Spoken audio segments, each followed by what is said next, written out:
እንኳን ለጌታችን ለመድኃኒታችን ለኢየሱስ ክርስቶስ ብርሃነ ትንሣኤ በሰላም በጤና አደረሳችሁ። ይህ በእንድ አዲስ የዩቲዩብ ቻናል የሚቀርብላችሁ ሄሎ አዲስ የተሰኘው ቶክ ሾዋችን ነው። በዚህ ፕሮግራም ማህበራዊ፣ ቤተሰባዊ ብዙ ያልተነኩ ታሪኮችን፣ ሀሳቦችን እንዳሳለን እነካለን።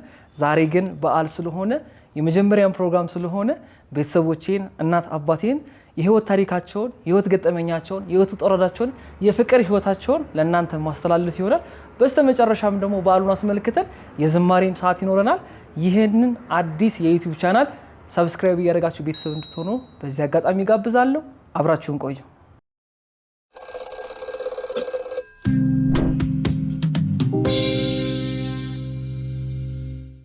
እንኳን አደረሳችሁ። ዛሬ እንግዲህ እኔ ልጃችሁ በአዲስ ፕሮግራም እንግዲህ ወደ ተመልካች መጥቻለሁ። እንግዲህ እስከዛሬ ድረስ ለሚዲያ አዲስ አይደላችሁ። እስከዛሬ ድረስ ግን ያልተወራ ብዙ ታሪክ አላችሁ። ብዙ ጣውረድ፣ ብዙ ፈተና አሳልፋችኋል። ዛሬ እንደ ልጅ ሳይሆን እንደ ጠያቂ ብዙ የምናፋጣችሁ ነገር አለ። ተመልካቾች እንግዲህ ቤተሰቦቼ ያው እስከዛሬ በተለያዩ ፕሮግራም ከኛ ጋር ማብረው እየመጡ ብዙ ስትመለከቷቸው ነበሩ። ግን አስተዳደጋቸው እንዴት ነው? ምን አይነት ውጣ ውረድ በህይወታቸው አሳለፉ? የሚያስገርም የሚያስደንቅ የህይወት ታሪካቸው ምን አይነት ነው? የትዳር ህይወታቸው ምን ይመስል ነበረ? እንዴት ተገናኙ? የሚሉትን በጠቅላላ ዛሬ እንግዲህ እቅጩን አንድ በአንድ የምንነጋገር ይሆናል። ከወዲሁ መልካም የትንሣኤ በዓል ይሁንላችሁ። እንኳን ደህና መጣችሁ። አብዬ፣ እቴቴ እስቲ ስለ ልጅነታችሁ፣ ስለ አስተዳደጋችሁ፣ በልጅነታችሁ ስታድጉ ምን መሆን ትፈልጉ ነበር? ምኞታችሁን፣ ፍላጎታችሁን እና የቤቱ ስንተኛ ልጅ እንደነበራችሁ እስቲ ካብዬ ጀምርና ንገረን። ያው እኔ የተወለድኩት ከአዲስ አበባ 20 ኪሎ ሜትር ርቀት ላይ የምትገኝ አለም ገና የምትባል መለስተኛ ከተማ፣ እዛ ነው ተወልጄ ያደግኩት። ያው በልጅነቴ እንደ ማንኛውም ልጅ ተወለድኩ። ከተወለድኩ በኋላ ግን ያው ነፍስ አላቅም። እናትና አባቴ ሁለት ልጅ ከወለዱ በኋላ ይፋቱና ያው እኔን የእናቴ አባትና እናት እኔን ያሳድጉኛል። እናቴ ደግሞ ያው ወንድሜን ይዛ ወደ አዲስ አበባ ትመጣለች። በዛ መሀል ያው እንግዲህ ልጅነቴን እንትን ቀጠልኩ። ያው ነፍስ እስከማውቅ ድረስ እናት እንደ እናትም እንደ አባትም ሆነው ያሳደጉኝ አያቶቼ ናቸው። እንዴት ነው በአያት እጅ ማደግ? በአያት ማደግ በጣም ቆንጆ ነው። በጣም ደስ ይላል። ምንም ነገር ቅር የሚያሳይ ነገር የለም። ጥሩ ነገር አድርገናል። በትምህርት ህይወት ምን አይነት ልጅ ነበርክ? ጎበዝ ነበርክ? እስቲ ትምህርት ህይወትህን ንገረኝ። አዎ እንግዲህ የትምህርት ህይወቴ ያው አያቶቼ በፊት ያው ፊደል እንድቆጥር ወንጌል እንድማርና ዳዊት እንድደግም ረጅም ጊዜ ወሰዱብኝ። ያው የ11 ዓመት ልጅ ሆኜ ነው አንደኛ ክፍል የገባሁት በ69 ዓመተ ምህረት በ58 ተወለድኩ። በ69 ዓመተ ምህረት አንደኛ ክፍል ገባሁ። አለም ገና ሃይስኩል እንትን መለስተኛ ትምህርት ቤት እዛ ገባሁ። እዛ ያው መማር ጀመርኩ። ያው ስማር ያው ከትምህርት በኋላ ያው የሀገር ባህል እሰራለሁ። ከዛ ተመልሼ ደግሞ ትምህርት ቤት ሄዳለሁ። እንደዛ እያልኩ መስራት ጀመርኩ። እቴትስ እስቲ አንቺም አንድ አካባቢ እንደተወለዳችሁ ያውቃለሁ ልጅ ስለሆንኩ እርገትሽን፣ የቤቱ ስንተኛ ልጅ እንደነበርሽ እና ስለ ትምህርት ህይወትሽ የተወሰነ። ያው የተወለድኩት ያው አለም ገና ነው። እኔ አምስተኛ ልጅ ነኝ። ስማር እኛ የቤቷ እኔ ሴት ያለሁት በቤት ውስጥ ሴት ነኝ። ያው እንደ ማንኛውም ልጅ እኔ ነኝ በቃ ቤት ውስጥ ጫና ከትንሽ ጀምሬ ርቀት አለ ውሃችን ገንቦ በእድሜ እየተደረገ አንድ ከፍ ስል እየተቀንጥ እየተባለልኝ የተሸከም እንደ በጣም የሚገርመው አንቺም የቤቱ የመጀመሪያ ብቸኛ ሴት ነሽ። ከዛ ልጅ ስትወልጂም ደግሞ ብቸኛ ሴት አንድ ሴት ነው ያለችሽ። ከዛ ደግሞ ሄኖክም ደግሞ ታላቅ ወንድማችንም እሱም አንድ ሴት ነው ያለው። እኔና አቤልም ደግሞ ሁለት ልጅ እስካሁን ወልደናል። ወንዱን የወለድ ነው። በአንቺ በኩል ነው የመጣው ማለት ነው ነገር። ያው ልጅ ነው፣ መልካም ነው። ምንም ይሰጥ ምንም ትልቅ በረከት ነው። ግን ነገሩ እንደ ጨዋታውን ለማንሳት ያህል ነው። ብቸኛ ነበር። ግን ብቸኛ መሆንሽ፣ ሴት መሆንሽ የተለየ ነገር የሰጠው ነገር የለም ቤት ውስጥ? ያው ጫና እኔ ነኝ በቃ ሁሉ ነገር የስራ ጫና እኔ ላይ ነው በቃ። ልብስ ሲገዛ አሁን ለምሳሌ በፊት እኔ አውቃለሁ እኛ ቤት ውስጥ ለራሄል እና ለወንዶች የሚገዛው ትንሽ አንዳንዴ ያው ለፍቅር ለየት ይል ነበር። አዎ እኛ ምንድነው መሰለህ ስናድግ ልጅ ሆኜ ያው አበባዮሽ ምን ስንል ሲገዛልኛል ልብስ ይገዛልናል። እንደዚህ ቤት እንደዚህ እንደ እንትን አይደለም ቤት ለቅልቀን ነው ለቅልቄ ቤትን በበት ማለት ነው። ቤት በበት ነው የሚለቀል። ከዛ ያንን ከዛ እየለቀለኩት ያን ልብስ እንደም ታጥቤ እንደገና ልብሱን አየዋለሁ። ታጥቦሽ ድጋሚ ታጥቤ አጠምኝም እና በጣም ደስ የሚል ነበር። እንዴት ነው በጊዜው ትምህርት ብዙ ስላልነበረ ነው ትምህርት ላይ ትምህርት ካደግን ነው የገባሁት። ካደግኩ ነው የገባሁት።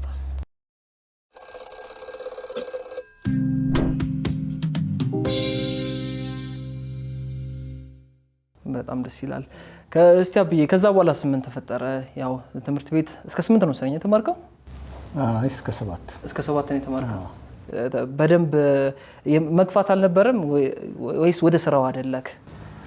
ያው የስራ ጫና ስለነበረ ከዛ ያው ትምህርት ቤት የ11 ዓመት ልጅ ሆኜ የገባሁት። ከዛ ያው ሀገር ባህል ውስጥ ለአያቴ ያግዘዋለሁ። ያ ጫና ስለነበረ በትምህርቱም ብዙ ይሄን ያህል አልነበርኩም፣ ደካማ ነበርኩ እና ያው ትንሽ ችግሩም ደግሞ የትምህርት ቁሳቁሶች ነገሮች በጣም ችግር ነበሩ። አያት ነው ያስተማረኝ። አንድ ደብተር በዛ ሰዓት 25 ሳንቲም ነው። በአንድ ደብተር 3-4 ሳብጀክት ነበር የምጽፈው። እስክሪብቶም ትንሽ 25 ሳንቲም ናት። እሷም ራሷ ለመግዛት በጣም ችግር ነበረ እና እንደዛ እያልን ያው መማር ጀመር። አሁን ትልቁ የህይወት ፈተና የሚጀምርበት ሰዓት ይመስለኛል። ልክ እያደግክ መጣ። ትምህርትንም እስከ 7ኛ ክፍል ተማርክ። ከዛ በኋላ ያው ራስን ማስተዳደር አለብህ፣ ገቢ መፍጠር አለብህ። እንደዚህ አይነት ጻሮዶች አሉ እና ዶሮ ማርባት እንደጀመርክ አውቃለሁና እስቲ ዶሮ ማርባት ጀመርክ። የህይወት ፈተናውን ከቤተሰብ ከአያት አላ ድጎማ ወጣና ወደ ራስ ነገር ራስን ለመለወጥ ጉዞ ጀመርክ። እስቲ እሱን ጉዞ የተወሰነ ነገር። ያው እኔ በልጅነት ጀምሮ ያው በ9 ዓመት ጀምሮ አላርፍም፣ በጣም እንቀሳቀሳለሁ። ዶሮ እንቁላል እነግዳለሁ፣ ዶሮ ገዛለሁ፣ ዶሮ ነግዳለሁ፣ ምን እላለሁ። በቃ ከቢዝነስ ጋር የተያዝኩ ነበር። በጣም ፍቅር ነበር ለዚህ ለንግድ። ከዛም አልፎ ራሱ እኛ ጋር ኳስ ሜዳ ነበረ። እዛ ሁሉ ስንዴ ገዝቼ አስፈጭቼ አብኩቼ ቅጠል ከዛ አካባቢኛ ዛፎች ነበሩ። ቅጠል ሁሉ ለቅሜ እንደገና ዳቦ ቆሎ ቆልጬ ኳስ ሜዳ ነበረ። በሲኒ እየሰፋኩ እየሸኩ ሳንቲም ሁሉ አጠራቅም ነበር እና ብዙ አድጌ ያን ሁሉ በልጅነት ያን ሁሉ ሞክሬያለሁ እና በዛ ሰዓትም ውጤት ነበር። ግን ያው ቤተሰብ በብድር በምን እየወሰዱ በመሀል እያከሳሰቡ ሲመጣ ከዛ በቃ አልተውኩትም። እንደዛ እያልኩ ነበር። ከዛ በኋላ ወደ አዲስ አበባ እንዴት መጣ? አዲስ አበባ የመጣሁትማ መጀመሪያ ያው አለም ገና ትምህርት ቤት ስንማር 6ኛ ክፍል ወደ 7 አለፍን። ወደ 7 ስናልፍ አለም ሰበታ ነው የተመደብነው። ከአለም ገና ሰበታ ግፋቢል 4 ኪሎ ሜትር 5 ኪሎ ሜትር ነው ርቀቱ። ከዛ መሳፈሪያ የዛ ሰዓት ይገርማል በባስ 25 ሳንቲም ነው። 25 ሳንቲም ማን ይስጣል? በእግር ነበር የምንማረው። ስንመጣም በእግራችን የምንማረው። ከዛ ትመጣለህ አለም ገና ትወርድ ስትማራለህ። ከሰዓት ጠዋት ገቢ ነህ። ከሰዓት ስትመለስ ፀሐይ ይመታሃል። ከዛ ቤት ምሳ ይዘጋጅልሃል። ምሳ ትበላና እንደገና ደግሞ ወደ ሀገር ልብስ ስራ ትገባለህ። ያን ሀገር ልብስ ትሰራለህ። ማታ እስከ 5 አመሻለህ። ከዛ ደግሞ ላይ ደግሞ ተነሳ ይልሃል አያቴ። 9 ሰዓት ትነሳለህ። ትምህርት ቤት እስከምትሄድ ድረስ 12 ሰዓት ድረስ ሁሉ ተሰራና ከዛ በኋላ ደግሞ እንደና ትምህርት ቤት ሄዳለህ። ያ ነገር ጫና ሆነና በትምህርት ደካማ የሆንኩ ስመጣ ሳይ አሁን ምንድነው እንግዲህ አማራጭ ነገር መፍጠር አለብኝ ብዬ በዛን ሰዓት ብሔራዊ ውትድርና ነበረ 76 ብሔራዊ ውትድርና ነበረ ጓደኞቼ ጋራ። በቃ እስኪ ምናልባት ብሔራዊ ውትድርና ብንሄድ ብለን ከጓደኞቼ ጋር ተነጋገርን። ሄድን መዝግቡን ብለናል። ጓደኞቼ ተመዘገቡ። እኔ እንዳጋጣሚ ሳይሳካልኝ ቀረ እና እነሱ ሄዱ። ከዛ በኋላ ብቸኝነት እንደሰማኝ ጓደኞቼ ሲሄዱ ከዛ ምን ማድረግ አለብኝ ብዬ ራሴ ወሰንኩ። አይ በቃ እዚህ ያለም ገና ሆኜ ምንም ነገር አያልፍልኝም። ትምህርቴንም እንደዚህ ደካማ ነኝ። በዚህ ስራ ጫና አለ። እድገትም እኔ እንደምፈልገው ልፈጥን አልቻልኩም፣ ላድግ አልቻልኩም። ስለዚህ ምን ማድረግ አለብኝ ብዬ በቃ ራሴን በራሴ እንትን አልኩት። አሁን ከዛ በኋላ ምን አሰብኩ ስጠይቅ ያቺ እናቴ አግብታ ሰላሌ ፊቼ እንደምትኖርና ባሏ ነጋዴ እንደሆነ ሰዎች ነገሩ። ታዲያ እንዴት ነው የሚሄደው እዛ ሰላሌስ እንዴት ነው የሚሄደው ብዬ በቃ ራሴን እንትን መጠየቅ ጀመርኩ። ይህ መሄድ አለብኝ። አሁን ትልቁ ፈተና የሚሆንብኝ ምንድነው? አያቶች ያሳድገውኛል፣ በደንብ ነው ያሳደጉኝ። አዝላ ሽማግሌው በደንብ አድርጎ ልብሴን ገዝቶ ምን ሁሉ ነገር አድርጎኛል። ግን እነሱን ጥዬ ለመሄድ ደግሞ በጣም ከበደኝ። ለምን ይረግሙኛል፣ ስለሚረግሙኝ ከረገሙኝ ደግሞ ጥሩ ነገር አይመጣም ብዬ ከዛ ምን ማድረግ አለብኝ አልኩ። ቀጠልኩና ቤተክርስቲያን ሄድኩት። እንደአሁንም አለም ገና ሶር ቤተክርስቲያን እዛች የቆምኩባትን ቦታ አያታለሁ ሁሌ። እዛ ሄድኩና ቤተክርስቲያን ቅዱስ ሚካኤል እንግዲህ ያለ ድፋቴን ድካሜን ታውቃለህ። አያቶቼ ማሳድገውኛል፣ ታግለዋል፣ ብዙ ነገር አድርገዋል። ስለዚህ እኔ እንግዲህ ልሄድ ነውና አንተ ተከተለኝ። ምናልባት እዚህ እግዚአብሔር ከተስተካከለ ኑሬ እነዚህ ሰዎች ሳይሞቱ መጥቼ ሄጄ እነሱን ጦሬ ተመርቄ እንትን ማለት እግዚአብሔር ቢረዳኝ፣ ቅዱስ ሚካኤል አንተ ብትረዳኝ፣ ካልሆነ ደግሞ እንጀራ ቢስ ከሆንኩና ከተከራተትኩኝ እንደፈለገ አልኩ። እሺ ሳንቲም እስከየት ይገኛል የሚለው ነገር አሰላሰብኩ።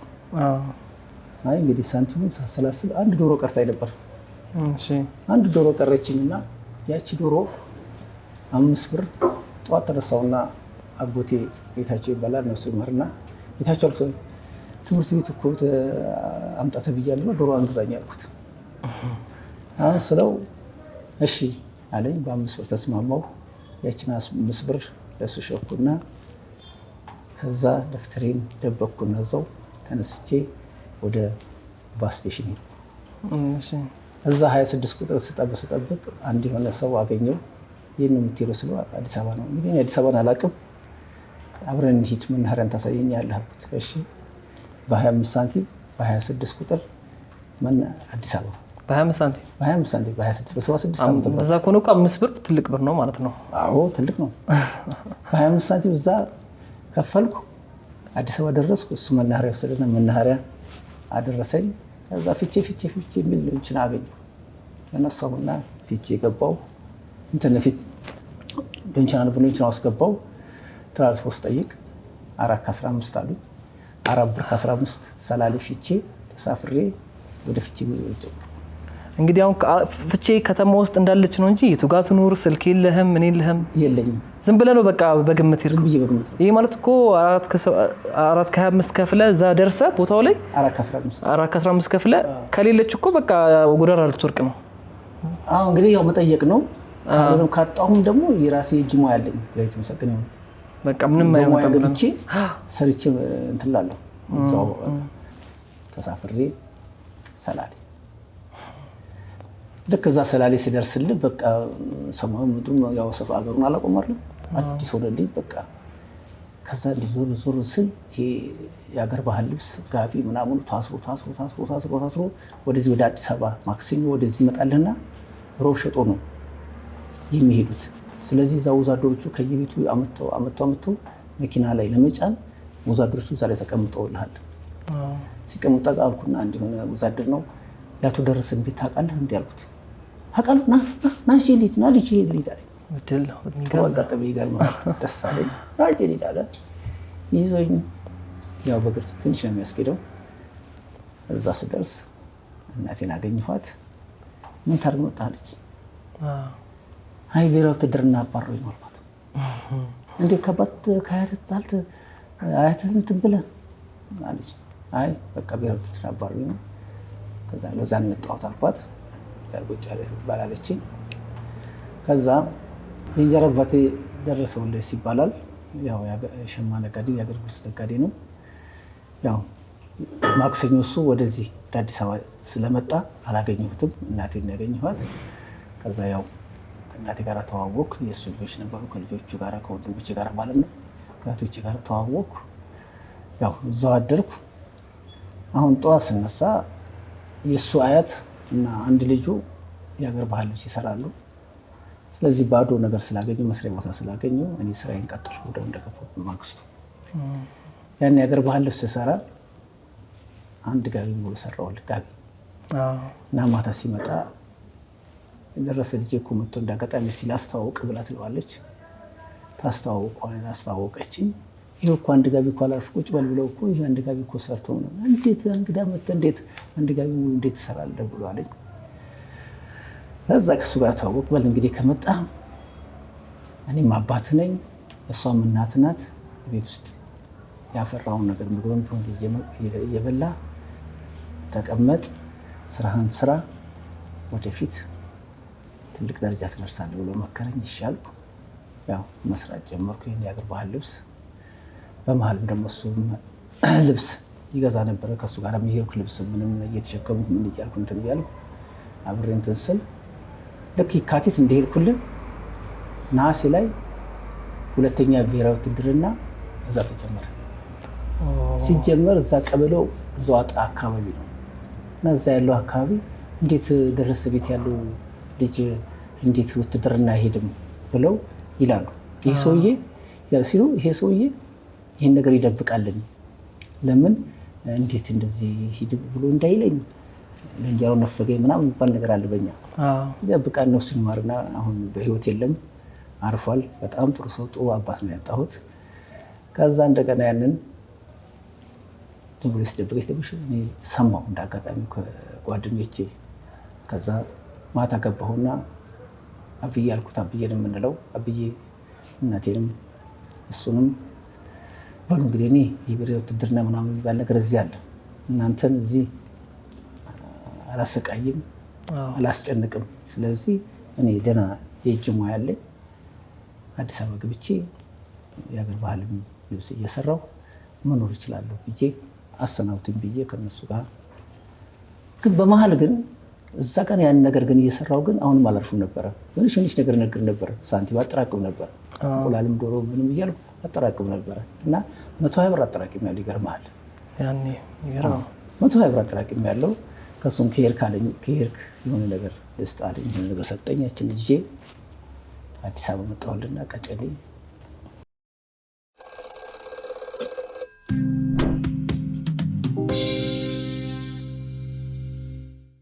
እሺ ቀጨኔ መጣ። ይሄን እንቀጥልበታለን። እስቲ የማዘርስ ስለ ትምህርት ህይወትሽም ነግረሽናል። እስቲ ከዛ በኋላ አስተዳደግሽን የተወሰነ ነገር አውሪንና ከዛ በኋላ ደግሞ እስቲ ትዳር እንዴት እንደተገናኛችሁ የድሮ ትዳር ተገናኝቶ ተጫጭቶ ምናምን ነገር አለ ቤተሰብ ነው የሚያጨውና እስቲ ስለሱም አንድ ላይ ያዝሽ ንገሪኝ። ያው ተማር ነበር ነኝ እማራለሁ። ያው እኛ እንደዚህ እንደ ልጅ እንዳሁን እንደ ልጅ ቀና ብለን አናይም። እንደዚህ በቃ መጫወት ነው፣ እንደዚህ ተሰብሰብ መጫወት ነው። ያው ቤት ውስጥ የሚሰራውን ስራ መስራት ነው እንጂ እንደዚህ የለም። ልዩነት አለ አይደል? አሁን ልጅና አይደል ልጅ? አዎ የለም። ከዛት እማራለሁኝ፣ ከዛ መጥቼ ስራ ሰራለሁኝ ቤት ውስጥ በቃ በጣም ኃላፊነት እኔ ነኝ። በቃ ልጅም ሆኜ በጣም ታዛዥ ልጅ ነኝ፣ ታዘዛለሁ በጣም። ዛን ያው እየተማርኩ እያለ ያው እጮኛ መጣ ነው። እጮኛ መጣ ተባለ። እስቲ እሱን ደግሞ በኋላ ከፋዘር ጋር በደንብ እናወራለን፣ እንዴት እንዳገኘሽ እንዴት እንዳየሽ። ግን አሁን ቅድም እየስትይ ያው ልጅና በፊት የነበረው እስቲ አስተዳደግ አሁን ለምሳሌ ትምህርት ቤት ስትሄዱ የ4 ኪሎ ሜትር 3 ኪሎ ሜትር በእግር እየሄዳችሁ ነበር እየተመላለሳችሁት የምትማሩት። እግዚአብሔር ይስጣችሁ። እናንተ ደግሞ በልጆቻችሁ ደግሞ ያንን አልደገማችሁትም። ለእኛ ታክሲ ኮንትራት ይዛችሁ ነበር የምንማረውና ሩቅ ነበር የምትማሪበት ቦታ? አይ ሩቅ አይደለም። እኔ ከዛ አልወጣሁም። እኔ ያገባው ጊዜ ራሱ ገና 6ኛ ሚኒስትር ነኝ የተፈተንኩት። 6ኛ ክፍል ለዛውም ተጋባው ወዲያ ነው ከዚህ ሄጄ የተፈተንኩት። በስንት ዓመትሽ ነው የገባሽው? ልጅ ነኝ 16 ዓመት። አሁን ላይ ግን እኔ በጣም የሚገርመኝ ነገር አለ። በ16 ዓመት አግብታችሁ እዚህ ደርሳችሁ አሁን ላይ የሆነ ሴት በ16 ዓመቷ ልታገባ ነው ሲባል እንዴ ይባላል። ለምንድን ነው እንደሚመስለኝም ግን ያው የኛና ያሁኖቹ አንድ አይደለም። እኛ ትንሽ እንደ እንትነታችን አይደለም ብልህና እንደ እድሜያችን አይደለም ብልህ እኛ ያው ልጅ ያው እንትኑም ነው ተስፋፋ ነው አሁን እድሜው ራሱ ይሄደ በቃ እንደው ከ18 በኋላ ይበስላል አይነት ነገር ነው። እኛ በእንድሮ በስራ አድገናል እኛ እዛው። አሁን ግን ብዙ ቴክኖሎጂዎች አሉ። ያ ስላለ ያ ነገር የአእምሮን ኃላፊነት መቀበሉም ትንሽ አናሳ ነው እንጂ እንደ እድሜም አይደለም ትዳሩ ናቱ። አብዬ ቀጨኔ ከመጣ በኋላ ነው ከዛ በኋላ ትዳር ምናምን የተመሰረተው? በቃ ወደ አዲስ አበባ መጣሁ። ያው ቀጨኔ ሄድኩ። ቀጨኔ ቤት ፈለግኩ። ቤት ስፈልግ ያሁንም አልተመቸም፣ አላገኘውም። ቀጥ ብዬ ባለፈው በፊት የሰጡኝ ቤት የሰጡኝ አክስቴ እና የአክስቴ ባል ጸጋዬ ክብረት ይባላል፣ አክስቴ ላቀች ትባላለች። እነሱ ጋር ሄድኩና እንዴት ነው እንደዚህ አሁን ደግሞ ከአለም ገና መጣሁ አሁን ስትፈቅዱልኝ ያላችሁ ስል በደስታ ደስ ብላቸው አሁን ግባና ስራ ደስ ብላቸው አሁን ከዛ በቃ እንግዲህ ካሁን በኋላ እንግዲህ ቀጥ ብዬ ሰርቼ ራሴ መቻል አለብኝ ብዬ ወሰንኩ። በቃ ወደ ስራ ሆነ። ከዛ በቃ በዓላት ቀን የሚሰራ ስራ አለ፣ በዓላት ቀን ሰራለሁ። ሰሞን ቀን ደግሞ ቀጥ ብዬ እየሰራው መርካቶ እየወሰድኩ እየሸው ምን እያልኩ እንትን ስል አሁን ትልቁ ለኔ ፈተና የሆነ ምንድነው የማድርበት ቤት ነው። የማድርበት ቤት እዚሁ አጎቴ አሁን ገበያ ለማምደኛ ያልኩት አጎቴ ቤት ነው የማድረው። ሳድር ያው የሱ ጓደኞች ወንድ ልጆች አሉ፣ እነሱ ጋር አልጋዬን እያነሳሁ እንትን ፍራሽን እያነሳው ነበር የማድረው። ከዛ ምን ወሰንኩ መሰለ ያንን ሳደርግ ሚስት ማግባት አለብኝ ብዬ ወሰንኩ። ለምን ያንን ፍራሽ ያንን ጠዋት አነሳለሁ ማታ እየዘረጋው ምን እያልኩ እንትን እላለሁ። ስለዚህ አሁን በቃ ሚስት ማግባት አለብኝ። ስለዚህ ምን ላድርግ? ወይ ትንሽ ልቆይ፣ ትንሽ ልስራ አልኩ። ያን እየሰራው የዛን ሰዓት ምግብ በጣም ርካሽ ነው። የብር 25 የ2 ብር የ3 ብር እንጀራ በቃ በደንብ ነው ራት የሚሆነ ምሳም የሚሆነ ያን እያደረው ከዛ ስል መሰል አሁን ሚስት ፍለጋ ጀመርኩ። በነገራችን ላይ ይህ እንደ አዲስ የተሰኘው አዲሱ ዩቱብ ቻናላችን ነው። በዚህ ዩቱብ ቻናል አስተማሪ፣ አዝናኝ የሆኑ ፕሮግራሞችን ይዘን እንመጣለን። ላይክ፣ ሼር፣ ሰብስክራይብ በማድረግ ቤተሰብ ይሁኑ እና እንዴት ነው ወደ አዲስ አበባ የመጣሽው? አጋጣሚ እንዴት ነበር? አጋጣሚ የወንድሜ ሚስት ነበረች። ከእሷ ጋራ እቃ ልንገዛ መጣን፣ ልብስ ልንገዛ መጣን። አሁን እንደተሰለፍን በባስ ነው፣ ሌላ እንትን የለም፣ ታክሲ ምናምን የለም። የዛ ጊዜ ተሰልፈን እንደዚህ እንደተሰለፍን ያውልሽ እኮ ያ ልጅ እኮ ነው ያጨሽ ያ ልጅ ነው አለች። ስትለኝ ጊዜ በቃ ምን ውስጥ ልግባ ተንቀጠቀጥኩ። በቃ ደነገጥኩ፣ ተንቀጠቀጥኩ። እዛ ስል ያው ባስ ገባን። ባሱ ሙልት ያለ ነው፣ ጥቅጥቅ ያለ ነው። ሲል ወደ እኔ ጋር መጣ፣ ወደ እኔ መጣ። ምንም ልጅቷ ላይ እንደዚህ እንደተለጠፍኩኝ ደረስን። በጣም የሚገርም። አብዬስ እንዴት ነበር ያየሃት? የት አይታት ነው ያጫሃት?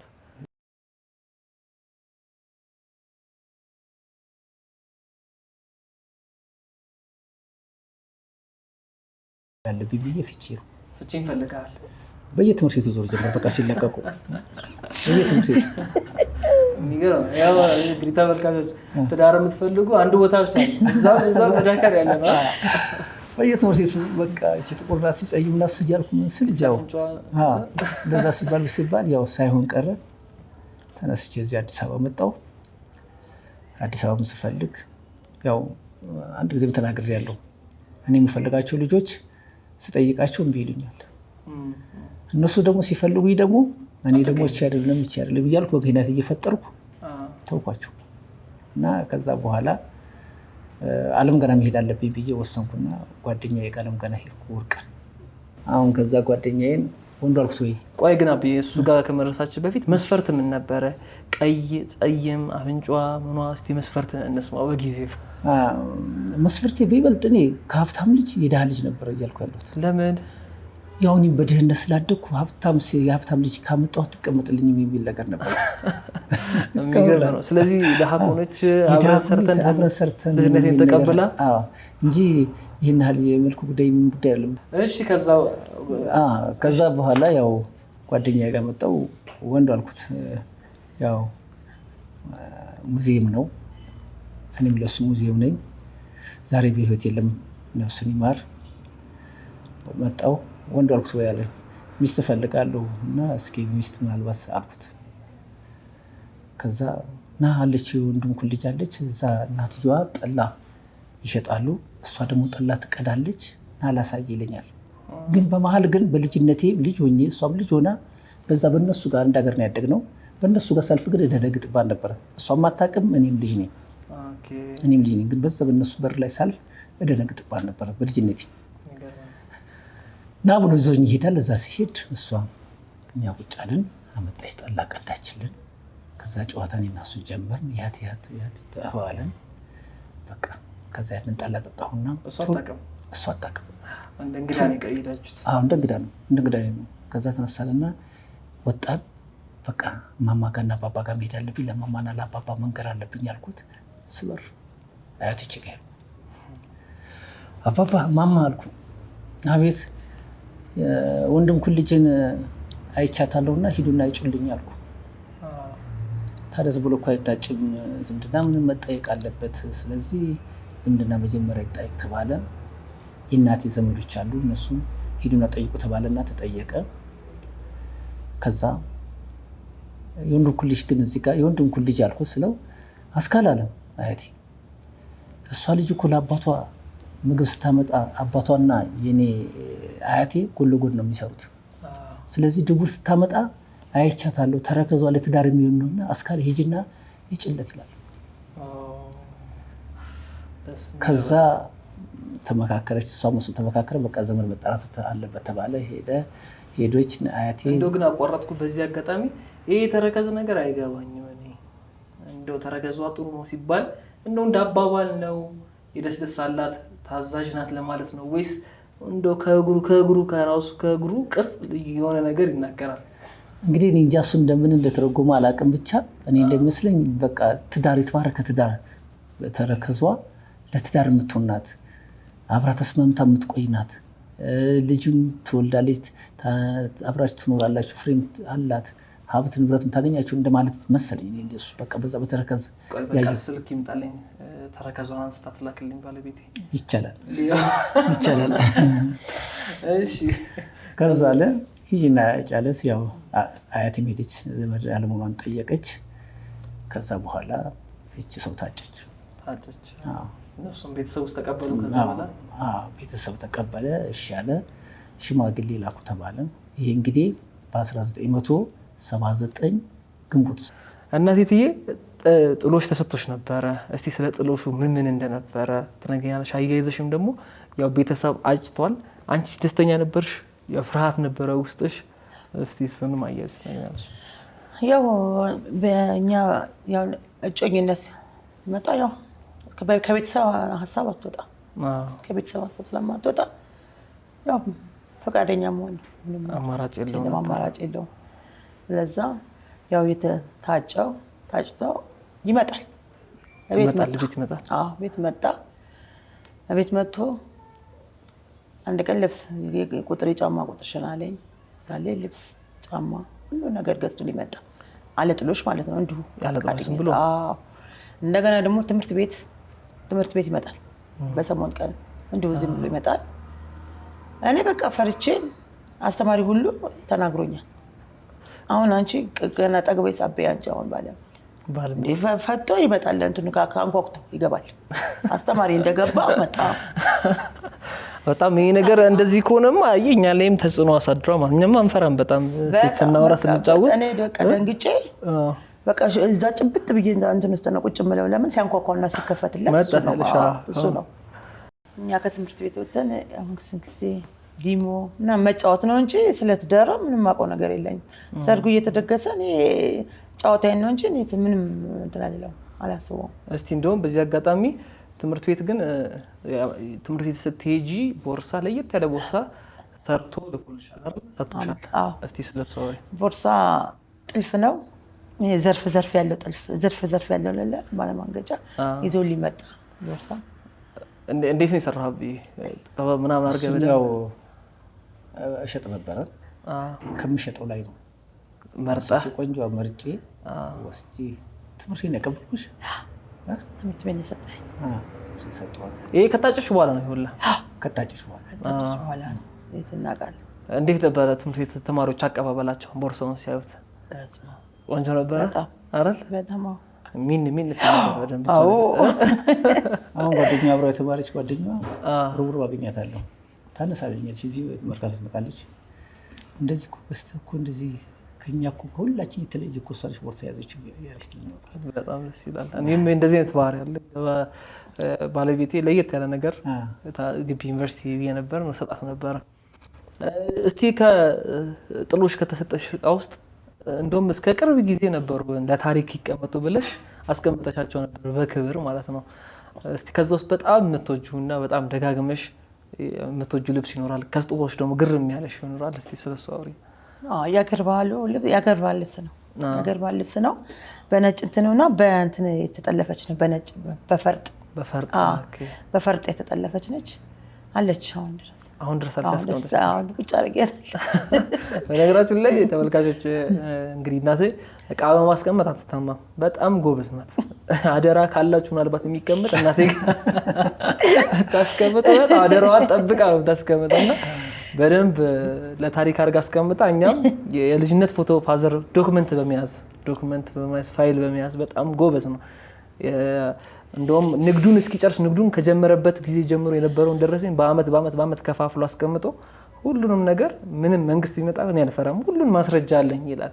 ከዛ ውጪም ደግሞ የኛ የልደት ካርዳችን፣ የልጅነት ፎቶአችን፣ የትምህርት ቤት ውጤታችን ሁሉንም ነገር በፋይል አድርጎ አስቀምጦ ልክ አግብተን ስንወጣ በሉ ይሄው ዶክመንታችሁ ፋይላችሁ ከዚህ በኋላ የራሳችሁ ኃላፊነት ነው ብሎ ሰጥቶናል እና በዚህ ነገር በጣም ላመሰግናችሁ እወዳለሁ። ከዛ በኋላስ ሰርጉ እንግዲህ እየተደገሰ ነበረ። ሰርግ እየተደገሰ ነበር። መኪናው እንዲህ ምን አይነት ነው መገበረ? ቬሎስ ኪራይ ነበረ? ቬሎ ራሱ ተከራይቶ አመጣልኝ። ልክሽ ሆነ? ጸጉሬን ራሱ ሄዶ ራሱን ያሰራኝ። ጸጉሬን ያሰራኝ። እሑድ ቀን ሲመጣ ይዞኝ ሊወጣ እንደዚህ ሲል በፈቃድ እናቴን አስፈቅዶ ጸጉሬን ሄዶ አሰርቶኝ አበጥሮልኝ ደግሞ እንዲደመድምልኛል። ምንም እንትን የለም በቃ እንደዚህ የለም። እሱ በጣም እኔ ግን በቃ ፈራለሁኝ። እንደዛ አልቀርቦ ራሱ ካገባሁት ወዲያ ነው ራሱ እኔ ስለሱ በቃ ፍቅር የሚባለውን ነገር እያወቅኩት እየናፈቀ ጀመረ በቃ እንጂ ፊት በጣም ፈራዋለሁ። አብይ እንዴት ነበረ? ስታፈር ተሽኮረመም እንዲ ነካ ጎሰም እያደረክ አትፍሪና እንትላት ነበር? አይ ያው እሷ ታፍራለች። ያው እንደ ልብ እንዳሁን እንደናንተ ስልክ የለ ምን የለ እኔ ውጪ ብለህ ብትላት ብዙም አትመችም አትልም። በቃ መጨረሻ ላይ ቤገብቼ እናትየዋን ማማ ፈቀዱልኝ ይሻል ሂድ ጸጉሯን ላሰራ ምናምን ብዬ አስፈቅጄ መርካቶ ይዣት መጣሁ። መርካቶ ካልብገራማ መርካቶ በጣም እሺ በባስ ውስጥ ይዣት መጣሁ። በዛ መንገድ ውስጥ ሁላ ግን ስለምንድን ነው የምታወሩት? መቼም ሰጥ ብላችሁ አትመጡም። እሱም ያው እኔ ቀልዳለሁ ምን እላለሁ እንጂ እሷ ብዙም አትነሳም። እኔ ግን ቀልዳለሁ። የባጡን የቆጡን ያወጣ ትቀልዳለህ። ያወራለሁ። ከዛ ጸጉሯን አሰርቼ ለሰርጉ አይደለም መርካቶ ነው ያሰራል። ለሰርጉ አይደለም ለሰርጉ በኋላ በፊት ጨኝነት እያለን ነው እዚህ ለሳቸው አታስረክባለሁ። ያተላመዱ በቃ እየለቀቁልኝ እንደዚህ እየለቀቁልኝ መጡ።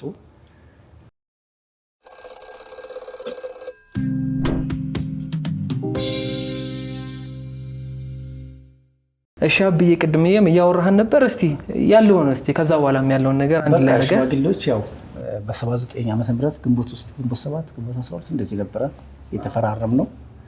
ከዛ በኋላ ሽማግሌዎች ያው ቀን ቆርጦ የዛን ጊዜ ቀን ቆረጡ። ከዚህ ሲቆርጡ ያው በ80 ዓመተ ምህረት ሚያዝያ 15 ቀን ሰርግ ወሰኑ። ያን ተቀበልኩ። ከዛ ያው እኔ እዚህ መጥቼ ስራዬን መስራት ጀመርኩ። ስፈልግ ይርኩ ጠይቃታለሁ። እንደዛ ስል አሁን ልክ ለቅዱስ ዮሐንስ በ79 ዓመተ ምህረት ማንም ሰው ሳያስገድደኝ አንድ ሻንጣ ሙሉ ልብስ የጫማ ቁጥሯን ጠይቄ እሷን መታ ሳትመርጥ እኔ ጫማዋን፣ ልብሷን፣ ፓንቷን ሁሉን ነገር አሟልቼ በሻንጣ ይዤ ቤት ወስጄ ሰርፕራይዝ አደረኳት። እናንተ አሁን ዛሬ ሰርፕራይዝ እንደምትሉት በትክክለኛ ያን እያወጣሁ ይሄን ገዝቼልሻለሁ፣ ይሄ ልክ እንደ ጥሎሽ ያን ሰጠኋት። ያን ተቀበለች። አሁን ወደ 1980 ይገባል። ከዛ ከ80 በኋላ ያው እኔም ነጋዴ ነበርኩ፣ ነግዳለሁ። በትርፍ ሰዓት ያው እሑድ በ15 ቀንም በወርም እየሄድኩ ጠይቃታለሁ። እንደዛ እያልን እኔ በቃ ስራ ነበረብኝ፣ በጣም ነበር የምሰራው። ያ ሱቅ ወደ ሱቅነት ለወጥኩ። ያን እንትን እያልኩ ያችን ገንዘብ አጠራቀምኩ። ያን ሰርግ ማንም የሚደግሰው ማንም የሚያደርገው ተባለ። አያቴን የሰርጉን ይደግሳሉ አለ። ነፍሱን ይማርና ነፍሳቸውን ይማርና እነሱ ደገሱ። ያው ለእነሱ የሚያስፈልገውን ነገር ሁሉ እኔም የሚፈልገውን ነገር ረዳው። ከዚያ ሰርግ ተደገሰ። ሲደገስ ያው ሙዚዎችን 6 ሙዚ ያዘጋጀው ያኔ ልብሱን እነሱ ናቸው የራሳቸው ልብስ ራሳቸው ነው ያሰፉት። ከዛ ያው የጥሎሽ የሚባል ልብሶች አሉ። ሽማግሌ የሰርግ ዕለት ቁጭ ብሎና ለእሷ ጥሎሽ የሚሆነውን ልብስ ወደ 580 ብር 480 ብር ምናምን ነው የፈጀብኝ። የምን ቬሎ እንጃ ትንሽ ብር ነው ቬሎ። ትንሽ ብር 500 ምናምን በጣም ትልቅ ነው። ወርቅ 14 ከረንት ነው የዛን ሰዓት 40 ብር 60 ብር ወርቅ 14 ከረንት ነው። አንደኛውን አይደለም 14 ማለት የመጨረሻ ዝቅተኛ ወርቅ። እቺ የጆሮዋ ብቻ የእጅ የለም የአንገት የለም። አልችልም ነበረ አቅም የለም። እሷን 3 ግራም ይሁን ስንት ይሁን እንጃ እሷን ገዛው አለች እቴ የለች እንዳርግቻት እንዳላውቅ እሷን የገዛሁት ያንን ለእሷ ልብሷን ምኗን ያው የአገር ባህል ልብስ 70 ብር ምናምን ነው ቀሚስ የፈጀብኝ እኔ ራሴ ስለምሰራው። ከዛ እኔ ጋር ደግሞ የራሴን ደግሞ ልብስ ደግሞ አዘጋጀት ፈለኩ። ምን ሱፍ ነው የዛ ጊዜ ሱፍ ነው የሚባለው። አዳራሽ ሜትር ጨርቅ ሱፍ ገዛው። ያው ብሩን ረስቼዋለሁ። አጠቃላይ ግን አለ መዝግቤው ነበረ ወረቀቱ። ቤት ስቀይር ለእናንተ አላሳየሁም እንጂ ለእነራይልና ለእነሄዱ ካሳይቻቸዋለሁ ብሩን ጠቅለል ምን እንደፈጀብኝ እና ከዛ ያንን ልብስ ለኔ ከአዳራሽ ገዛው። ማነው አምባሳደር የዛን ጊዜ 4ኛ ጋር ነበረው ይሰፋ ነበር። ለሱ ሰጠሁት እሱ ሰፋልኝ። ይሄ ልብስ ወደ 650 ብር አካባቢ ነው የፈጀብኝ። ግን እዚህ ጋር ግን የዘለልኩት ነገር አለ። የማመሰግናቸዋለሁ። ያጎቴ ሚስት በጣም አመሰግናለሁ። ለእኔ ትዳር እንድዝ እቃ እንድገዛ ምን እንድገዛ በጣም ተባብረውኛል። ወይዘሮ ሽመቤት ይባላሉ እና እሳቸው በቃ በልበርታ ይሉኛል። ሳላገባ በፊት መጀመሪያ እቃ ያሟላሁት እኔ ነኝ። መርካቶ ሄዳለሁ፣ እዛ ነው የምሰራው። ብርጭቆ ገዝቼ እመጣለሁ፣ አልጋቸው ስር ይከቱልኛል። ሳህን ገዝቼ እመጣለሁ፣ አልጋቸው ስር ይከቱልኛል። የሻይ ማንቆርቆሪያ እገዛለሁ፣ እዛ ይከቱልኛል።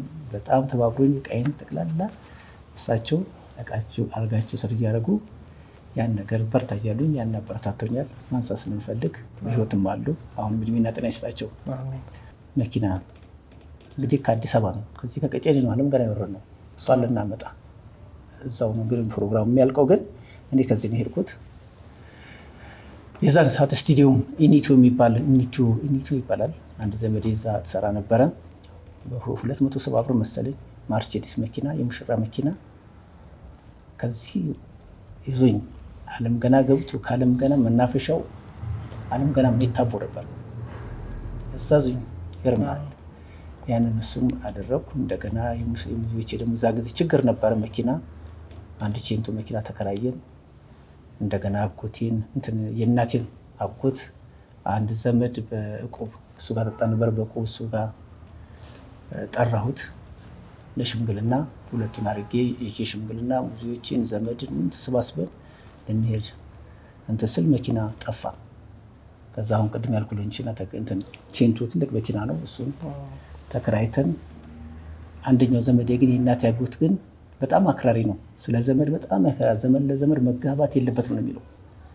እናንተ አጋጣሚ መኪናው ስለቀረ እሱ ወደ ቤቱ ሄደ። ይሄኛውን ሰውዬ ይሄ ከዛ ያው እያልን ሰርገኛ ያው ብሎ አያቴ ቤት ገባን። አያቴ ምግብ ተቀረበ፣ በላን፣ ተመራረቅን ምናልን። ይሄኛው ሰውዬ ተከትሎኝ የሄደው ሰውዬ ያው የዚህ እናቴ አጎት ጓደኛ ዘመዱ ነው። አሁን ከዛ ያንን ትላለህና ያው እያልን ወጣን። ከዛ ዞረን በመኪና እዛ እሷ ቤተሰብ ጋር ሰርግ ድንኳን ተጥሏል። ትልቅ ድግስ ነው የተደገሰው። ያው እያልን ስንገባ ያ ሰውዬ ባቋራጭ መኪናው ይተውና ባቋራጭ ሰውዬው ለካ ጠርቶታል። እሷ አባት ዘመዱ ናቸው። ያን ያላቅ ጠርተውታል። በቋሪ በእግሩ ሄድና እዛ ያገኘኛል። እሱ ለካ የኛ ሰርግ እኔ ሌላ ቦታ መስሎታል። እኔ ያው እያልኩ ስገባል ያ ሰው ለካ መስፍን ዘመድ ይሄ ሰውዬ ዘመድ እንዴት ተጋቡ ይለልና ይመጣና ተነስቶ ለዚህ በጣም አክራሪ ዘመድ ለተባለው ሰው ይነግረዋል። ከዛኛ ሀገር ሰላም ነው ብዬልህ ያው መናፈሻ ሄድን፣ እንደ ማንኛውም ተዝናናን፣ ምናልን።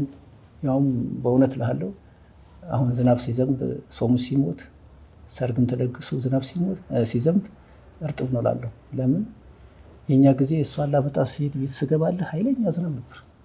እጃትም ስወጣ ኃይለኛ ዝናብ ነበር። ማታ እጃትም ስገባ እንደገና ኃይለኛ ዝናብ ነበር። ይገርምሃል። ከዛ ያው ያንን እዛ ሜታቦ ጨረስንልህና እጃት እዛ ገባው የቤት አያቶቼ ጋር እዛ ተሞሸርን። በማግስቱ አጎት ሊመጣ ነው ተባለ። የእናት አጎት ሊመጣ ነው፣ ዘመር ናችሁ መፋታት አለባችሁ ተባለ። እንዴት ይሄ ሰውዬ ሄዶ ነግሮታል። እንዴት መፋታት አለባችሁ? እኔ ይህን ሰርግ ስንት ነገር ደክሜ ስንት ውጪ ስንት ነገር የዛን ጊዜ ይገርምሃል፣ ብሩ በጣም ችግር ነው። ይገርምሃል ያው ሁሉ ያወጣሁት ብር ስንት ነገር ፈክቼ ነው። የእሷ ልብስ የኔ ልብስ ለሰርግ ያወጣሁት ዕቃ የገዛሁት ምን ያልኩት በጣም ደክሜ ይልሃል። አሁን መፋታት አለባችሁ። ይህን እንግዲህ እሷ ባለቤቴ ማገዝ አለባት አልኩና መሰረት አልኩት። ወይ ዘመርነት ተብለናልና መፋታት ትፋታላችሁ ብሎ ሊመጣ ነው የእናቴ አጎት። ያው ስሙን መጥቀስም ይቻላል፣ ግን ሊመጣ ነው ተባለ። ሲባል እንዴት ነው ይሄ ሊመጣ ነውና እንዴት ሻሻ? አይ ዘመድ ከሆንማ እንፋታለች። ከዛም ምን እንደዛ ለሚጫላቅም ተመርልሻለሁ። ለምን እኔ በጣም ብዙ ብር አውጥቼ በጣም ደክሜ በጣም እንትን ብያለሁ። ዘመድ እንፋታለች። አይሆንም አንፋታም አልኩ። ከዛ ጠናው። አሁን ያው እዚህ ጋር እንዴት ነው ለምንድን ነው እንፋታ ያልሽው? ያው ፍራቻ ስላለ ፍራቻ አለ። እኔ ወደ አዲስ አበባ ለመሄድም ፍራቻ አለ። እንደገና ከሱ ጋርም ብዙም ገና ምሎኔ እንትን አላልኩም። ገና ነው ሁላ ሰው ተቶሽ ሁላ የጃምባሬ ምን ተሰጥቶሽ ምንም አልገባልሽም፣ አልመጣልሽም። ምንም አልተላመጥኩም እና ደግሞ ፍራቻ አለ። በቃ እዛ ሲሄድ አሁን ተለይቼ ትብስ የሚሄዱ በጣም ፈርቻለሁ። ያን ሲያሳብ ሲያመጣ በቃ ምንም እንትን አላልኩም፣ አላንገራገርኩም። የሚገርም ነው። እሺ ከዛ ያው ማግባቴን ስላወቅኩና አዲስ አበባ ይዤ መምጣቴን ስለማቅ እቃው ተገዝቶልሃል፣ ቤት እሷን ከማምጣት በፊት ቤት ማግኘት መፈለግ አለብኝ ብዬ ከሰርጉ በፊት ቤት ተከራይቻለሁ። አንድ ክፍል ቤት ተከራይቼ ነው እሷን እዛ ያገባኋት። ያን ቤት ተከራየው ለሴትዮዋ ቀብድ ሰጠኋት። እኔ ሰርጌን እዛ አለም ገና አሳለፍኩ። ማለት በዚህኛ ጊዜ 8 ቀን እሷ ቤተሰቦች ጋር 6ቱ ልጆቼ ሆነን 8 ቀን እሷ ቤተሰብ ጋር እንሞሸራለን። የትም አንሄድም። እዛ የሴት ሙዚየም ይመጣል፣ ማታ ያያሉ፣ ቀን ይመጣሉ፣ ይጫወታሉ። የኔ ሙዚዮች 6 ሙዚዮች ይዤ እኔ እሷ ልጄ መጋረጃ ተጋርዶል፣ ጠዋት ቁርስ ይሰጥሃል፣ ምሳ ይሰጥሃል፣ ራት ይሰጥሃል፣ ዘመድ ዶሮ ያመጣል፣ ገባ ጠጅ ማለት ጠጅ ያመጣል። በቃ ያለውን ቤተሰብ ሁሉ የእሷ ቤተሰቦች፣ የእሷ ጎረቤቶች፣ የእናቷ ቤተሰቦች ምናምን ያመጣሉ። ያንን እየበላን 8 ቀን ተሞሸርን። ከዛ ደግሞ 8 ቀን ደግሞ እኔ አያቶቼ ጋር አጎቶቼ፣ አክስቶቼ፣ ጎረቤቶቹ ያን እየሰሩ ያመጣሉ። ቤቱም ደግሞ እንትን ይባልልሃል፣ ይዘጋጃል። ያን እየጨረስኩ 2 ቀን ምናምን ሲቀረኝ እሷን ተውኩና ወደ ቀጨኔ መጥቼ ያን ቤት እዚህ ያሉት ቤተሰቦቼ እሑድ ቀን ይዣ ስለምመጣ ተዘጋጅተው እንዲጠብቁኝ ብዬ ያን ቤት ለዘመዶቼ ላስረክብ መጣሁና የተከራዩበት ጋር ሴትዮዋ ጋር ሄድኩና ቤቱን እንግዲህ ያው ይሁድ እገባለሁ ቤቱን አስረክቤን ብዬ አልኳት። ስላት ቤቱን አከራዩት። እንዴት እንደ ቀብድ ሰጥቼሽ አከራዩት? እኔ እኮ ቀብድ ሰጥቶሽ እኮ እንድታከራዩ አይደለም። እሷ ለካ ብር ሲጨምርላት አከራይተዋለች። አሁን እንዴት ልሆን? እቺ ልጅ እንግዲህ እኔ ዓርብ እንደዚህ ነው የመጣሁት፣ እሑድ ነው እዚያ እዚህ የመጣው። እንዴት ልሆንልህ? ምንም አማራጭ የለም። አሁን ያ ልብስ እንድነግድ የገፋፋኝ አጎቴ ጋር ሄድኩና አብዬ አልኩትና ሴትዮዋ እንዴት ስላት፣ ታዲያ ምን ችግር አለ? ይዛትና አንድ ክፍል ያው እኛ የእሱ ልጆች የሚያጡባታለች። አንድ በር የሚላ መጋረጃ ነው ያለ፣ እነሱ እዛ ጋር ይተኛሉ። እዛችኛ ደግሞ ጋርደን ነው። እዛ ቤት እሷን ይዤ ገባሁ እነሱ ጋር። ከዛ እዛ ጋር ማስቀመጥ ጀመርኩ። እሷ ጋር እዛ ቤት እንትን ማለት ጀመርኩ። ከዛ በኋላ ያ ይፋቱ የተባለው ነገር በቃ ሰውዬው ጠምዶ ያዘኝ በቃ መፋታት አለባቸው አለ። አኮረፈ። የእናቴ እናትና እህት አሁንም ነፍሳቸውን ይማርና ብዙነሽ አስፋው ትባላለች። ምንወርቅ አስፋው አያቴ ናት። እነሱ በቃ ይሄንን ወንድማቸው ነው ቀኛዝማች አስፋው ይባላል።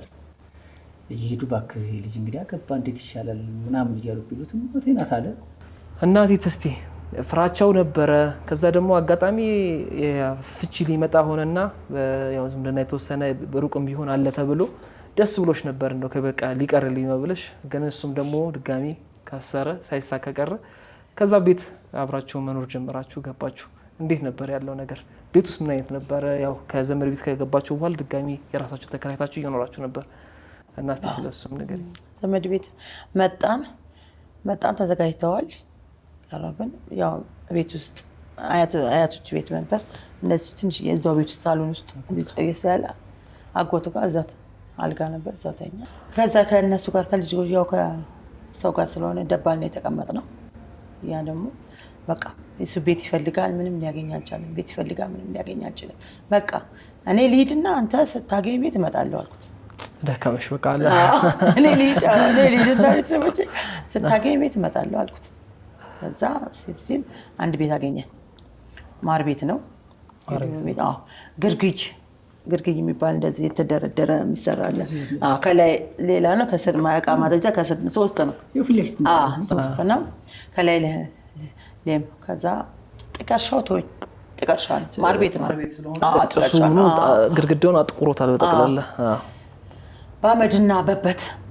እሱ በቁሙ በእንትን በመሰላሉ ነው ጠረል ከላይ ለቀለቀ። እኔ ደግሞ በቁመቴ ለቀለቅኩኝ። ያ ቤት ውስጥ አጸዳርተን ገባን። ያ ስንኖር ሌማት ራሱ አክስቱ አሁን ፊት የተቀመጠባት አክስቱ እሷ ሌማት ታጣቻችሁ። ያን ብለን ሌማት ጀመረን። ስንኖር ያው ሄኖክ ተወለደ።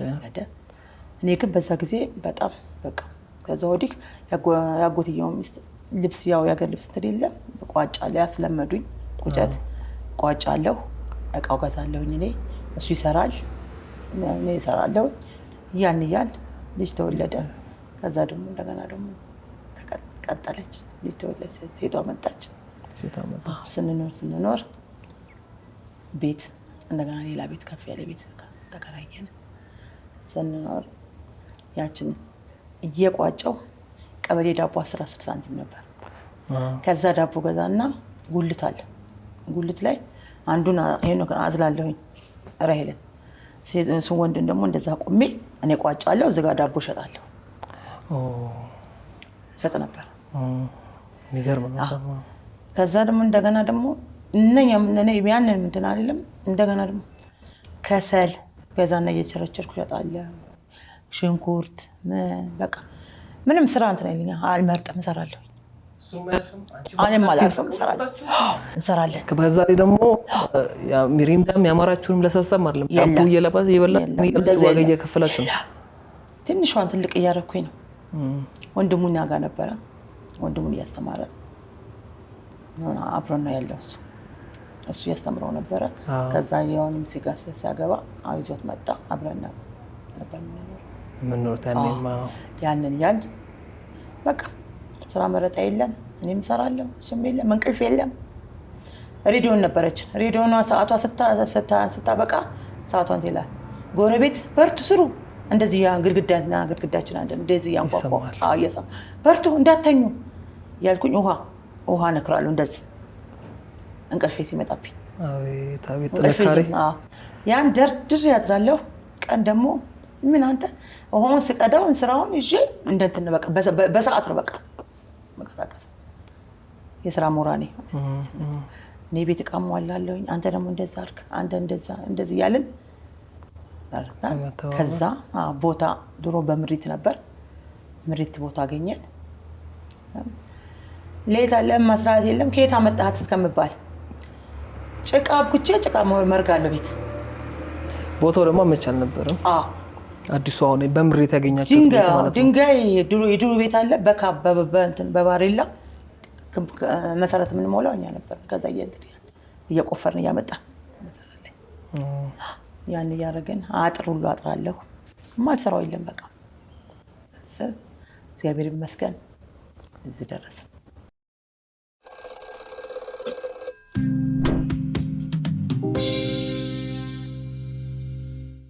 እሺ አቤ እንግዲህ ፈርታ የነበረች ሴት ትንሽ አላሰጋም እንፋታም ስትባል እሺ ማለቷ ምን ማለቷ ወይኔ እቺ ሴት እንደ ምርጫዬ ትክክል አልነበረ ምናምን ብለህ እንድትላላረግን ከዛ በኋላስ እንዴት አገኘሃት?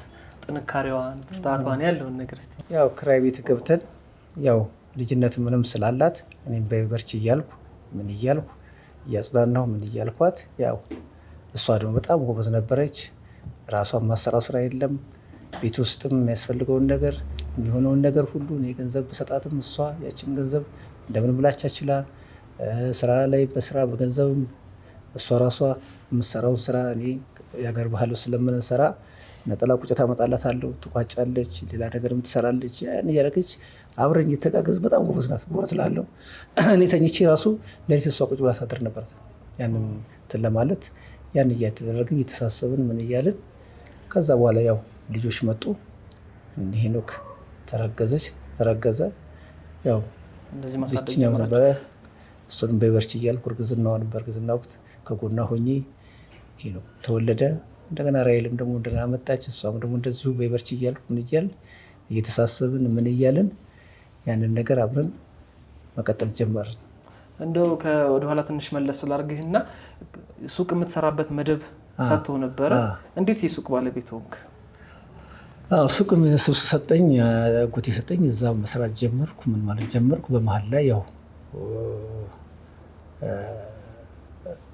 እሱ ሌላ ቦታ ነበር የሚሰራው። ሲሰራ አንተ ጋር መጥቼ መስራት አለብኝ፣ ሴትዮዋ ያከራየችኝ ሴትዮ በቃ ውጣ ብላኛለች እና አንተ ጋር ልምጣ አለ። ያው የራሱ ሱቅ ስለሆነ ሱቁን ለውጬዋለሁ ብያለሁ። አሁን ከዛ ያንን ንብረት እሱ በጣም ብዙ ንብረት ነበር ያለው። ያንን አመጣና እዛ ሱቅ ውስጥ ግጥም አድርገና እንትን አለ። ይሄ ልብስ ደግሞ ትንሽ ነበረች።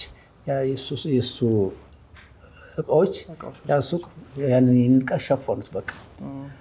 ከዛ ያንን እሱ ጋር የእሱንም እቃ የኔንም እቃ መሸጥ ጀመርኩ። ያው ትዳር ልጅ ተወለደ፣ ትዳር ተያዘ፣ ቤት ኪራይ ያለ ምን አለ። ያቺ ስሸጥ አንድ ልብስ ስሸጥ የቤት ሳወጣት አንድ ሳወጣት የኔ ሙሉ ለሙሉ ታልቃለች። ያለች እቃ ማለት ነው። እዛ ሱቅ ውስጥ ያለ እቃ ያልቃል። ከዛ እንደገና ያው አጎቴ ማየኝና ሻጤነት እዛው ገባሁ። ሻጤነት ማለት እሸጥና የሚገኙ ጥቅም በቀን 300 ብር ጥቅም ከተገኘ 100 ብር ለኔ 200 ብር ለሱ ከትርፉ ላይ ማለት ከትርፉ ላይ 30 ብርም ከተገኘች 10 ብር ለኔ 20 ብር ለሱ ያችን እየወሰድኩ ያችን እየሰራው አጋጣሚ ካነሰኝ እበድረዋለሁ። 60-70 ብር እበድረዋለሁ። ትርፍ ሳገኝ ደግሞ ያችን እመልሳለሁ። እንደዛ እያልኩ እዛው እሱ ጋር መስራት ጀመርኩ። ትዳሬን መምራት ጀመርኩ። ከዛ በኋላ ሳስበው መውጣት አለብኝ፣ የራሴ ሱቅ መያዝ አለብኝ ብዬ ወሰንኩ። እንዴት ነው የምይዘው? ሳንቲም ማጠራቀም አለብኝ። እንዴት ነው ማጠራቀም? ማጥፋት የለብኝም፣ መመንዘር የለብኝም፣ ማጠራቀም አለብኝ አልኩና እንደገና እንደ አዲስ ብር ማጠራቀም ጀመርኩ። ካጠራቀምኩ በኋላ አያቴ ልብስ ሰርቶ ለአንድ ነጋዴ ብቻ እያመጣ መርካቶ ይሰጣል እና 2 ነጋዴዎች ነበሩ። አሮጊቶች ናቸው፣ በጣም ደካሞች ናቸው። ያ ልብስ አያገኙትም። አንዷ ነጋዴች ብቻ የምትወስደው። ስለዚህ እነኛ ሰዎች መስፍን እኛ እኮ የአያትን ልብስ እኮ ማግኘት አልቻልንም እንዴት ነው ሲሉኝ፣ በቃ እኔ እሰጣቸዋለሁ አልኳቸው። አያቴ ሲያመጣ ከዛ ላይ እየቀነስኩ ለነሱ ሰጣቸው ምስል እነኚህ ሰዎች በእኔ ፍቅር ሆኑ እና መስፍን በቃ ቤቱን ላንተ ነው የምናከራይ፣ ሱቁን ላንተ ነው የምንሰጥ ምናምን ይሉ ጀመር። አሁን ቀይ ሴትዮ ናቸው፣ ነፍሳቸውን ይማርና ወይዘሮ በለጠች ብራቱ ይባላሉ። በ50 ብር ያችን መደባቸውን ያከራዩኛል። የራሳቸው መደብ ያከራዩኛል። ከዛ ልክ እንደ ከማከራየቱ ሳውቅ አጎቴን ጓደኞች ጠራሁና መርቁኝ። እኔ ቤት ሱቅ አግኝቻለሁ ፍቀድልኝ ብዬ ከጓደኞቹ ጋር መርቀውኝ ያችን ሱቅ በ50 ብር ሴትዮዋ ጋር ተከራየሁና ያችን 1000 ምናምን ብር ነበረች እንደ አዲስ መዘርጋቸው። አሁን ስዘረጋ ያችን ስሸጥ ምስል አሁን ወሬት እየሰፋ ሄደ። እሷ ደግሞ በጣም ጎበዝ ናት። ያንን ነጠላ መጣላታለች፣ ትቋጫለች፣ ዳቦ ትሸጣለች፣ ሌላውን ትሮራጣለች። ለእድገታችን እዚህ ለደረስንበት እድገት የእሷ ብርታት፣ የእሷ ጥንካሬ የኔ ጥንካሬ ነው። እኔም እንደ ማንኛውም ሰው መጠጥ ቤት ሄጄ ማምሸት የለም፣ ማጥፋት የለም። ስራዬን ጨረስኩ ወደ ቤቴ ነው የምገባው። ጠዋት ተነስቼ ወደ ስራ ነው የሚሄደው። ያን እያደረግን አብረን ተሳስበን ምን ብለን እያለ በመሀል ማህበር መቋቋም ጀመረ። ከጓደኞቼ ጋራ ማህበር ገባው። መኖሪያ ቤት ቦታ ደረሰን። ቦታ ደረሰን። እዛ ግን ከዛ በፊት ግን በመሀል ለኛ እግዚአብሔር ፈጣሪ መቼም እንጀራ ሲሰጥ ምክንያት ይፈጥራል። ሽሮ ሜዳ መንገድ ላይ ዘርግቼ እየሸጥኩ እያለ አንድ ሰው ቀይ ሰው መጥቶ እቃ ይገዛኝና 300 ምናምን ብር ይጎለዋል። ይህን ነገር ነገ መተህ አሜዲካ መስራች ሆቴል አጠገብ ወርቅ ቤት አለ፣ እዛ መተህ ጠዋት 300 ብር የምትሰጠኝ ከሆነ እሰጥሃለሁ፣ ድቤ እሰጠኛለሁ ያለኝ። እሺ እሰጥሃለሁ አልኩ፣ ሰጠሁት። ሰኞ ጠዋት ሲል ለካ ይሄ ሰውዬ ቤተ እስራኤላዊ ነው እና እስራኤል ሀገር ነው የሚኖረው፣ ነጋዴ ነው። አሁን እሱ ከዛ ልክ ሰኞችን ብር ከተቀበልኩ በኋላ ትናንትና የገዛውን ልብስ አምጣልኝ ድገምልኝ ሲል ጓደኛ ነበር። ጓደኛው ለኔ አምጣልኝ ይል ጀመረ። ከዛ ለሱም ሄጄ ለሁለቱም ይወሰው ስሰጥልን ያ ደግሞ ጓደኛው በማግስቱ ሌላ ሰው ይሰጣል። ሌላው እንደዛ ያለ ሰው እየሰፋ ሲመጣ በዛ ስራ በጣም እስራኤል ሀገር ኤክስፖርት ጀመረ። በቃ እየመጡ ይገዛሉ፣ እየመጡ ይወስዳሉ፣ መውሰድ ጀመረ። በቃ በዛ በመሀል ግን መጀመሪያ ከዛ ፊት ግን እልማ ጀመረ። ምን አይነት እልም? በቃ ስበላ ሳድርልህ ይህን ሰው ያገኘሁት። ይህን ሰውዬ ካገኙት ጀምሮ ረጅም ዓመት እበላለሁ። ስበላ በቃ ስራው ይመጣል፣ ደንበኛ ይሰፋል፣ ስራው ይመጣል። እንደ አንድ ወቅት ላይ አስታውሰው ቅዱሳን በቃ አይደለም ይሄ ምግብ እንጀራ ቀርቦ ምናምን በቃ ሰው ቤት ሊሆን ይችላል፣ ራስ ቤት ሊሆን በቃ እበላለሁ። ስበላ በቃ አንድ ጊዜ ታስታውሽ እንደሆነ ቅዱሳን ይሁን ገና ይሁን በገዝቼ የቤት ውስጥ ላርዶ እንትን እንዳልኩ አዳሪ እልማየሁ ይሄ ስበላ መሰረት እልም እኮ ዛሬ ብኳየው ሂድ በጉስ መጣት አርዳለሽ ሂድ ያን በክትቼ ሄጄ ሰርቼ ወጣው። በዚህ ያን እንደዛ ያደረግን እኔም በግሌ ሩጥ ጀመር። እረፍት የለም ምን የለም በቃ። ከዛ እነዚህ ሰዎች ደንበኛ ሆኑ። በጣም ብዙ ሰው አወኩ። እስራኤል ሀገር ነኝ፣ ቤተ እስራኤሎችን ብዙ ሰው አወኩ። በታማኝነት ትእዛዝ ካለ በትእዛዝ ሁሉም ነገር እንትን እያልኩ መስራት ጀመርኩ እና እንደዛ እያለን እንደው በዚህ አጋጣሚ በጣም መመስከርም መናገር እንፈልጋለሁ። ወደ እስራኤል የሚላከው የአገር ባህል ልብስ እንደው ዝም ብሎ እንዳይመስላችሁ የእህል ጤፍ ከሱ ይበልጣል፣ ከእህል ጤፍ ይበልጣል ማዳበሪያው ትልቀቱ ማለት ነው። እዛ ውስጥ ነው ልብስ የሚጠቀጠቀውና ልክ መርካቶ ይሰበስብና የሚፈልጉትን ኦርደር በጠቅላላ ልብሱን ጠቅጥቆ ሞልቶ ቆጥሮ ቋጥሮ ለዛውም 5-6 የሚሆን ማዳበሪያ ማለት ነው እቤት ይዞ ይመጣል። ድጋሚ ቤት ከገባ በኋላ ፈቶት እንዳዲስ ያንን ደግሞ ይቆጥሯል እንዳዲስ ማለት ነው። መልሶ ደግሞ ይከተዋል። እንትን ይመታበታል። ምን ይመታበታል? ስታምፕ ያንገት እዚህ ላይ ስታምፕ ለመምታት ነው። በቃ ስታምፕ በታና የየሰዎቹ አዘውኛል። እኔ በተፈጥሮ ምን እንዳልታውቃለህ የታዘዝኩት ልብስ ካለ ሌላ ሰው ይሽጣል። ያ ሰውዬ ዛሬ አዞኝ ከሆነ በ10 ቀጥሬ ከሆነ በ10 ግድ አድርሼ መስጠት አለብኝ። እቤት የማመጣው ምንድነው እዛ ጋር እንዳልሸጠው ነው። በቃ ለየሰዎቹ ስታምፕ እያደረጉ በየስማቸው በየፌስታሉ አድርጌ ቁጭ አደርጋለሁ። በማዳበሪያ 11 ማዳበሪያ 3 ማዳበሪያ 4 ማዳበሪያ ያን አደርጋለሁ። ያን ልክ እነሱ ሲደውሉልኝ ብቻ ደግሞ ይዘህ ደግሞ ትሄድና ደግሞ እዛ ደግሞ ድጋሚ ፈታ ደግሞ ዳዲስ አስረክባለሁ። ፈታ ቆጥራ ማለት ነው። እሱ ራሱ አሁን የገጠመኝ ነገር አለ ከአንድ ሰው ጋር እንደዛ እያደረኩ አስረክባለሁ። ከዛ በኋላ ምን ተፈጠረ መሰለኝ ሴትዮ ያን ጋሳቸው ጋር ገባሁልን መስራት ጀመርኩልህ ሰጡኝ። ያን እንደገና እኛ ሴትዮ ደግሞ አሁን ተከራያሉ ሌላ ሱቅ ማለት ነው። አሮጊት ናቸው። አሮጊቷ ጋር ሴትዮ ጋር አጋዥ ያው እኮ ሻጤ ነው የሚሸጥልኝ ሰው አስገባው። እዛ ጋርም ደግሞ እንደገና ደግሞ የሚሸጥልኝ አስገባው። ሁለቱ ጋር መስራት ጀመርኩልህ። ሁለት ሱቅ ኖረህ ማለት ነው። ሁለት ሱቅ ነው። ከዛ በኋላ ደግሞ ወንድሜ እኔ ጋር ነበረ። እሱ መነገር ፈለገ። ለሱ ደግሞ እንደገና ደግሞ አንድ ዘመር ነበረ። የሱን ሱቅ ተከራየንና ለሱ ደግሞ እዛ መስራት ጀመረ። የራሱ መስራት ጀመረ። አንድ ጓደኛዬም ነበረ በጣም ወዶ ጓደኛዬ ነፍሱን ይማር ባዩ ይባላል። በጣም የሚረዳኝ ሰው ነው። ለሱም እንደገና ደግሞ እንደዚሁ አንድ ሱቅ ተከራየንልህና መስራት ጀመርንልህ። ከዛ ገንዘብ መምጣት ጀመረ። እንግዲህ ታይ ያንን ገንዘብ መምጣት ጀመረ። ስንሰራ መጨረሻ ያልታሰበ ነገር መጣ በ88 ዓመተ ምህረት። አሁን ከዛ መንግስት የተከራያችሁትን ሱቅ ውረሱ አለ። እኔ 4 ሱቅ አላገኘሁም እንዴ ሀብታሙ 4 ሱቅ የተከራየውን ውረሱ ተባለ። 4 ሱቅ አገኘሁ። ከዛ በኋላ ምን ድብርት መሰለ እንደያዘኝ። አንደኛ እኔም ሴትዮ ከሌሎቹ ሁሉ ከወገናቸው ሁሉ አዳልተው ነው የሰጡኝ። ራሳቸው ጉራጌዎች ቢጠይቋቸው የሚብሉት ዶርዞች ቢጠይቋቸው የሚብሉ አንሰጥም አለ መስፍን ብለው እኛም ደካማ ናቸው ለኔ ነው መተዳደራቸው ለኔ ነው የሰጡኝ። እንደገና ይሄን ደግሞ ዘመድ የተባለ ለወንድሜ የተከራየው ደግሞ ዘመን አሁን እንዴት ይሁን ማታ በቃ ድብርት ዙኝ በይቀበውና መሰረት አልኳት ወይ መንግስት እኮ እንደዚህ ያወጀ ይሄን ሱቅ እንደዚህ ውረሱ እኮ አለ ምን ትመክሪኛለሽ አልኳት። በቃ ውሰና ለሰዎቹ ስጥ ለምን ትጨናነቃለህ?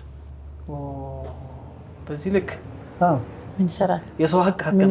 የሰው ገንዘብ ጠዋት ወንድሜን ይሄጄ የወንድሜን የተከራየሁትን ለዛው ሰውዬ ለምን መሰለ እኔ ሰርቼ ሰዎቹ ከሚያዝኑብኝ ነገም እድሜ ያለኝ ጊዜ ገና ልጅ ነኝ ሰርቼ ገና መግዛትና ማድረግ ስለሚችል ይህን ነገር መመለስ አለብኝ ብዬ እኔ ወሰንኩ። ጠዋት ሆነ የወንድሜንም ከወንድሜ ጋር ሄድና ለሰውዬው ሂድና ተመዝገብ። ከዛ እኚህ ሁለተኛው ሴትዮ መነጽር የሚያደርጉ ናቸው። አይናቸው ብዙ ማይም ልጅ አላቸው። ሄድኩና ቤታቸው አንኳኳሁና ደብሬ ትባላለች። እሷም ነፍሷን ይማራት ሞታለች። ሴትዮዋም ነፍሳቸውን ይማር። በጣም በጣም በጣም በጣም በእውነት እልሃለሁ እዚህ ላይ ደርሰኝ የቻለው እነኚህ የሁለቱ የአሮጊቶች ምርቃት በጣም አድርገው ነው የመረቁኝ። ያንን ወስጄ ለሴትዮዋ ሂድና ተመዝገበች። ልጅቷ ሄዳ ተመዘገበች። ሰጣቸው? ተመዘገበች። ልጅና ልጅቷ ሱቁን ሰጣቸው? ያንንም ሰጠው፣ 2 ሰጠው። የዚያ ጓደኛዬም ወሰዱ ሄደውና ተመዘገቡ። አሁን መጀመሪያ ያከራዩ ሴትዮ ቀይ ናቸው። በ85 ዓመተ ምህረት አደራቸውን ወራሽ ሴትዮዋ በህይወት እያሉ መስፍን በቃኝ ብሎ ይውጣ እንጂ ከቤት እንዳታስወጡት ከሱቅ እንዳታስወጡት ብለው እንደ እንትን ለሰዎቹ ምራትና ባል አለ ለባላቸው ተናግረው ነው። እንዳጋጣሚ በ85 ዓመት 88 ነበረ። በ85 ዓመተ ምህረት ሞቱ እሳቸው። ከዛ ከሞቱ በኋላ ያንን ሱቅ እነኚህ ሁለቱ የጋራ ወንጋራ የሚባል ነገር አለ። ምራትየዋና የሴትዮዋ ባል አልስማማሉ። አንድ ልጅ አለ። ሰውየው ደግሞ ለብቻ የወለዱት ወታደር ነው። በሱ ሞቷል። በሱ እሳቸው ያገኛሉ፣ ምራት ታገኛለች። ሁለቱ አልስማማሉ። አሁን ያንን መዝገባው ነሐሴ ምናምን መጨረሻ ነው ሂዱና ተመዝገቡ ብሎ አፋጠውናል። ካለዛ መንግስትን ይወርሳሉ። እኔ እንዴት ልፉን? ይሄን ነገር ሄጄ እንዳልመዘገብ የሴትዮዋ እንትን ብሎብኛል። አሁን ከዛ የአጎቶቼን ጓደኞች 4-5 አድርጌ ሂዱና በጊዜው 40 ሺህ ብር ምናምን ነው የሚሸጠው። 45 ሺህ ብር ምናምን ያሱቁ የሚሸጠው።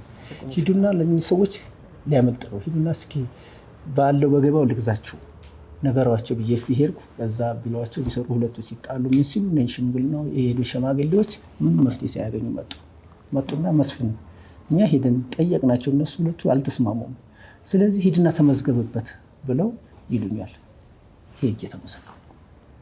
የመጀመሪያው ሱቅ ሄጄ ተመዘገብኩልህና ከዛ በቃ ስሰራም ያን ቤት ሳይ ልጆችንም ሳይ ምን ስልል በቃ ህሊናዬ ደስ አላለኝ። በቃ ይኮተኩተኝ ጀመር። ምን ማድረግ አለብኝ? እቁብ መግባት አለብኝ። እቁብ ገብቼ ይህን ብር ለነሱ መመለስ አለብኝ ብዬ እቁብ ገባሁልህ። ያንቆ ሰውዬው ስጠኝ ስለው እኔ አልሰጥህም ዕጣ ጠብቃለኝ።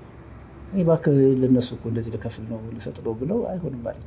በል እንግዲህ በእነሱ ስም ጻፍልኝ ይሄን እቁብ ከደረሳቸው ድላቸው ነው። ልክ ዕጣ ሲጣልኝ እኛ ሰዎች ያወጣ ወጣ። ተነሳሁና ቤታቸው ሁለቱ ጋር ልጅ ብቻ ነው ቤታቸው። ምራትየዋ ለብቻ እና ሴትዮዋ ቤት ነው ያለችው። ሰውዬው ደግሞ ለብቻው ቤት አለው። ከዛ ሄድኩና አባባ አልኳቸው ወይ ነገ ራጉኤል ፈልጋቸዋለሁ። ሴትዮዋን ሄድኩና ነገ ራጉኤል ፈልጋቸዋለሁ፣ ጠዋት ራጉኤል እንድትመጡ አልኩ። እሺ አሉ። ከዛ ጠዋት ተነሳሁልና ሄኖክንና ራጉኤልን እንዲመለከቱ የሰው ገንዘብ እንደማልፈልግ ነገም እነሱ እኔን አርአያ እንዲከተሉ ብዬ ሄኖክ በሆነ ነገር ቀረብኝ። ራሔል ልጅ አትሄድኩ ልክ እጄ ሄድኩ። ልክ እዛ ስደርስለት ተክለ እዛ ራጉኤል ቤተክርስቲያን ውስጥ ሁለቱም ቆመው ላገኘኋቸው መጡ። ልክ ያንን ብር አወጣሁና አንኩስል ብሩን አልተቀበሉም። ሁለቱም ጭንቅላቴን ይዘው እጥፍ እጥፍ እጥፍ እጥፍ ብለው መርቀው ያን ብር ሰጥቼ ከነሱ ነፃ ሆኜ ከዛ በኋላ ባለሱቁ ራስን ነፃ ወጣ። በጣም ደስ የሚል ነው። ከዛ ነፃ ወጣሁ። ከዛ በኋላ ለእሷ ቤት ከምትቀመጥ ብዬ ሴት ልጅ ቤት መቀመጥ የለባትም የራሷ ገቢ ማግኘት አለብኝ ብዬ ለእሷ ልክ አንተ የተወለድክ ጊዜ በ88 ዓመተ ምህረት አዲሱ ገበያ ሄድኩ። ሲሄድ አንዱ ጓደኛዬ ሱቅ ይሸጣል ተባለ። ያን ሱቅ ገዛሁና አንተ ማን አልኩ አዲስ ሱቅ ተገዛና አዲስ አልኩ። ከዛ በኋላችን እቃውን አሟላሁላት ምን አልኩ። እዛ ሱቅ ውስጥ ገባች። በእውነት እልሃለሁ ነጋዴ ማለት እንደሷ ነጋዴ በቃ ይሆንላታል። በቃ የተቀደደ ቢሆን ምን ይሁን በቃ የመሸጥ እንትኗ በቃ። ከዛ ለእሷ እዛ ሱቅ አደራጀው፣ እቃ ገዛው። አንድ ሰፊ ሴት መሰረት ትባላለች ሙሽዋ ናት። እሷን አስገባው። እሷን እዛ ጋር አደራጀውልህ። እዚህኛው ጋር አሁን ሴትዮዋ ብር የሰጣቸው ሴትዮ ልጅም እዛ አብርሃም የሚባል ያክስቴ ዘመድ አለ። እሱን እዛ ጋር አደራጀውልህ። ያኛውን ደግሞ ሴትዮዋ ደግሞ ልጅቷ ሄዳ የተመዘገበችው ነበረች አላልኩም? እሷን ደግሞ ጉሌ ይባላል አሁንም አለ። እሱን ደግሞ እዛ ጋር ደግሞ ለሱ ደግሞ እቃ ሟላሁለት። እዚህ ጋር ለአብርሃም አሟላው፣ እዚህ ጋር ለሱ አሟላው። ስንት ሱቅ ሆነ? የእነኛ ምርቃ 3 ሱቅ መስራት ጀመርኩ። ከዛ በኋላ ተፈሪ ይባላል። እንደገና ሰሜን ሆቴል ቬሮኒካ ይባላል። አሁን ፎቃችን ነው ፎቅ እና ማስረጃ አጠገብ እንደገና ሱቅ ተከራየው።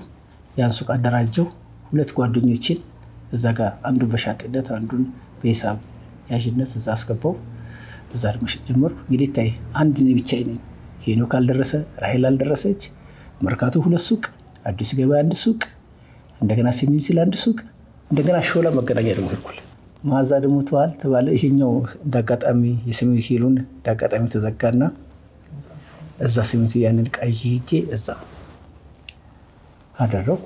ያን እዛም ስንሰራ መሬት ላይ ሽሮ ሜዳ ዘርግቼ ሲሸጥ አንድ ሴት መጣችና እቃ ገዛች።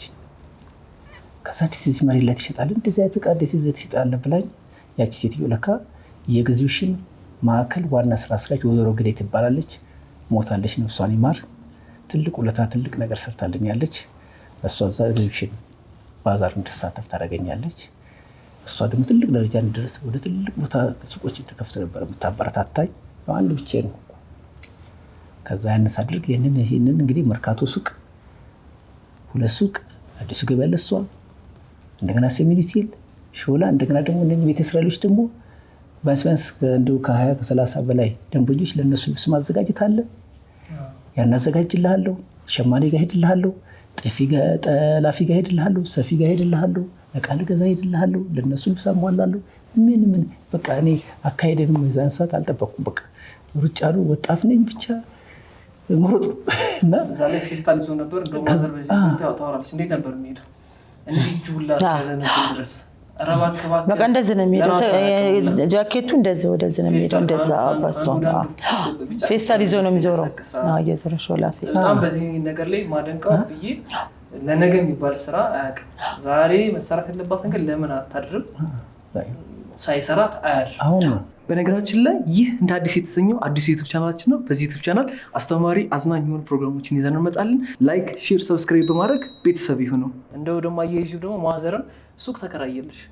በጣም ኃይለኛ ጎበዝ ነጋዴ ናት። በነገራችን ላይ ትንሽ ደግሞ አንዳንዴ እናቴን እንደ እናት እንትን የሚከብደኝ ያው አንዳንዴ ገበያ ይመለሳሉ ብለሽ አስበሽ ሳይመለሱ ሌላ ቦታ ተጠልፈው ሌላ ቦታ ገዝተው ይቀራሉ። እንደው እሺ ብያቸው ሸጬላቸው በነበር እያልሽ ደግሞ በጣም ትንከነከን ነበርና ያው ይሄ የነጋዴ ባህሪው ነው።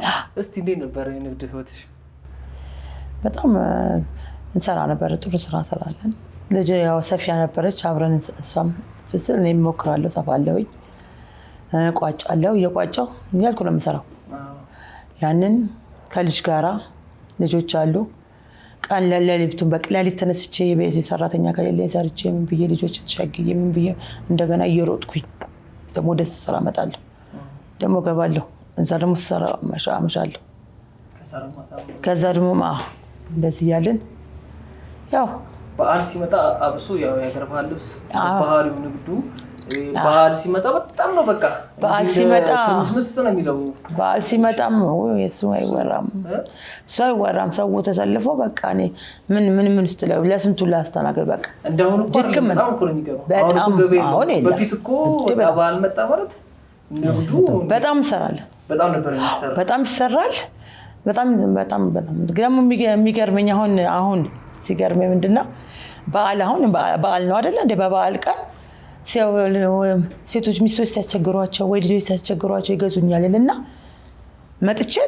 ሁሉ ሱቅ ተዘግቶ ነው መጥቼ ከፍታለሁ ብቻ የበዓል ቀን ማለት ነው የበዓል ቀን መጥቼ ከፍቼ እሸጣለሁ ግን ብቻዬን ነው በቃ ጨር ብሎ አሁን በቃ ይገርም ይለኛል ለምንድነው ለናሁን እንተላለሁ በቃ የስራ እንትኔ ስራ አመት ባለ ተላለች አሁን እኔ አብረን ነን አይ ልጅ ሰው አርዳ እንትን ብላ ሰው ቤት ሳይፋንቺ እሷ አንተ ትላለች ብላ አሁን ድረስ ታነሳለች እና የዝን ያህል ነበር እኔ የስራ እንትኔ በጣም ያው በጣም ትልቁ ነገር ለመለወጥ ለማደግ ያላችሁ ትጋት ምን ግን አንድ ነገር ደግሞ አሳጥቷችኋል በቃ ለራሳችሁ ማለት እግዚአብሔር ይመስገን አይደል እግዚአብሔር የተመሰገነ ይሁን ያን እኔ ለማንም የምመክረው ምንድነው መሰለህ ትዳር ላይ መሰረቷ ማለት ሴት ነች መሰረት እንዴት ማለት ወንድ ልጅ ያንን አምጣ ያልከውን ነገር ያመጣል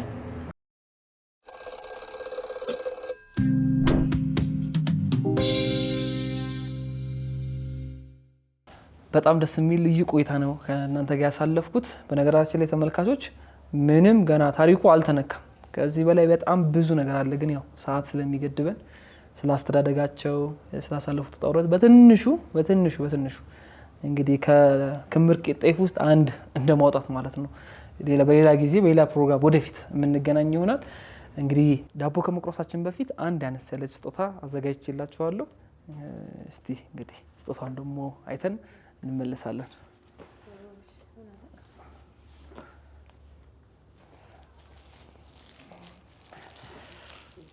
እሺ እንግዲህ ስጦታ በነገራችን ላይ ብዙ ነገሮችን ይናገራል በውስጡ ምክንያቱም ያው ሁሉም ነገር ሚዲያ ላይ ወጣ ከሚዲያ በስተጀርባ ከሚዲያ ሳንነግራቸው ያለፍናቸው ብዙ ጣውሮች ብዙ ፈተናዎች አሉ እነዛ ፈተናዎች እንዴት አለፉ ቢባል አለ የጀርባ ታሪክ አለ እስቲ እዩትና ከዛ በኋላ አብረን እንነጋገር ይሆናል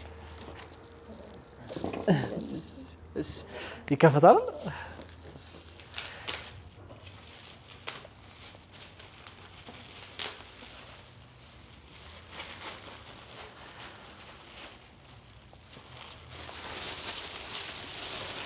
አዎ ዛሬ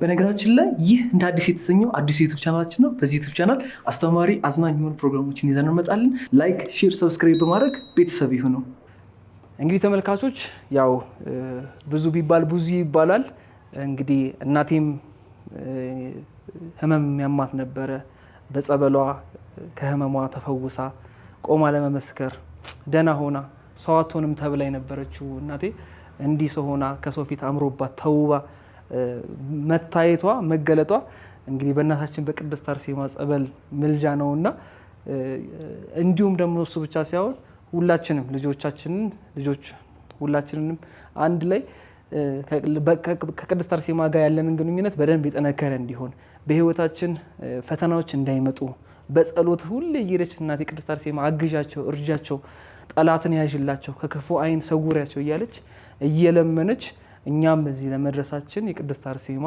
ረዳትነት አጋዥነት አለና አባቴም የተወሰነ የራሱም ህመም ነበረው ከዛ ህመም የተላቀቀው በእናታችን በቅድስት አርሴማ ነውና ደስ ይላችኋል ብዬ ስላሰብክ ከፕሮዲዩሰሩ ጋር ተነጋግረን እቺን አነስ ያለ ስጦታ ግን ሐሳቧና መልእክቷ ትልቅ የሆነ ነገር እንግዲህ ስጦታ አድርገን ሰጥተናል። እስቲ እቴቴ ምን ትያለሽ? በጣም ነው ደስ ያለኝ። በእውነት ከመጠን በላይ ነው ደስ ያለኝ። የቅድስት አርሴማን ተናግሬ አልጨርሰው። ሁሉም እንዲሁ ይቅር። ብዙ ታሪክ አለው። ብዙ ታሪክ አለው። ክብሯ ይስፋ። ሁሉን አድርገውልኛል። እኔ እንደገና ፈጥረውኛል። ክብሩ ይስፋ ለመድኃኔዓለም። እና ደስ ብሎሻል? በጣም ነው ደስ ያለኝ። በጣም ደስ ብሎኛል። አብዬስ? በጣም ነው ደስ ያለኝ። ከአርሴማ ጋር እኔም ቁርኝት አለኝ። በእውነት ነበረብኝ የሆነ በሽታ።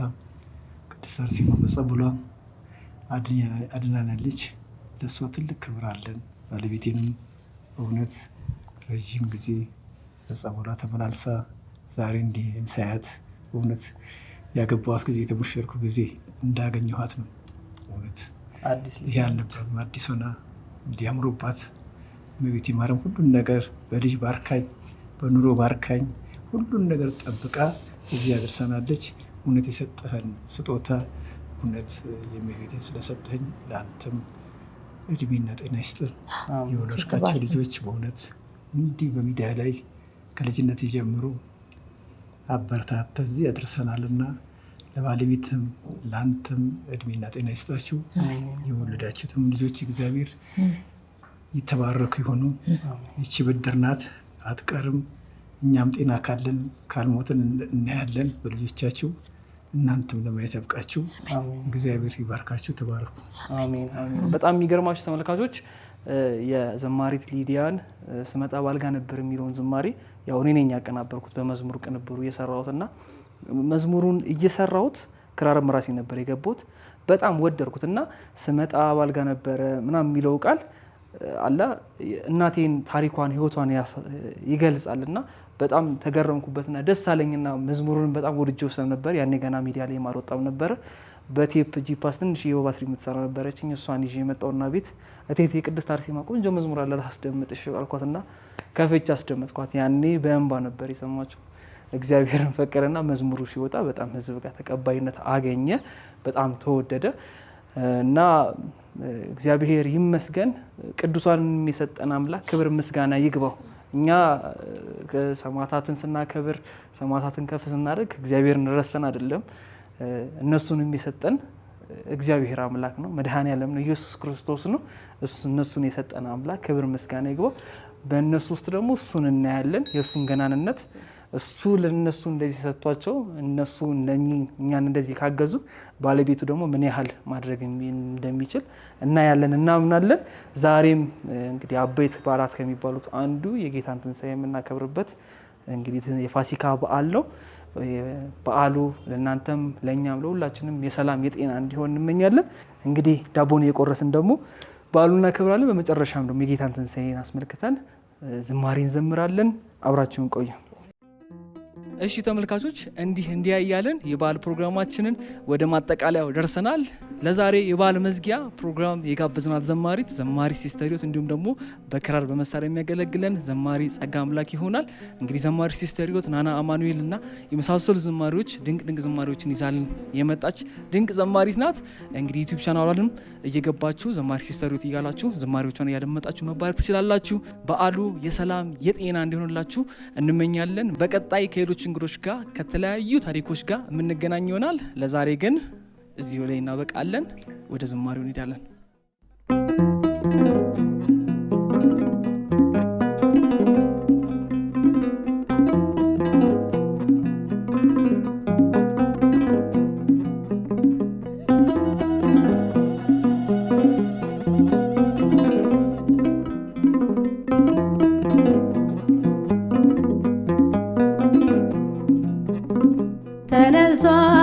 ተነስቷል አውጁ ለዓለም ስፍራው ባዶ ነው ጌታ በመቃብር የለም። ተነስቷል አውጁ ለዓለም ስፍራው ባዶ ነው ጌታ በመቃብር የለም።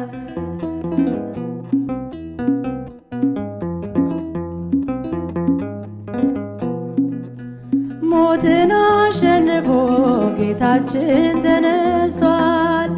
የትንሣኤውን ብርሃን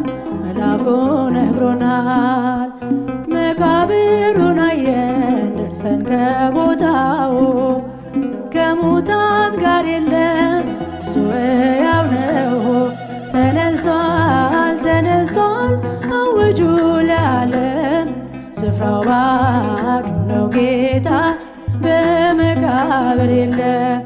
ተነስቷል ተነስቷል አውጁ ለዓለም ስፍራው ባዶ ነው ጌታ በመቃብር የለም።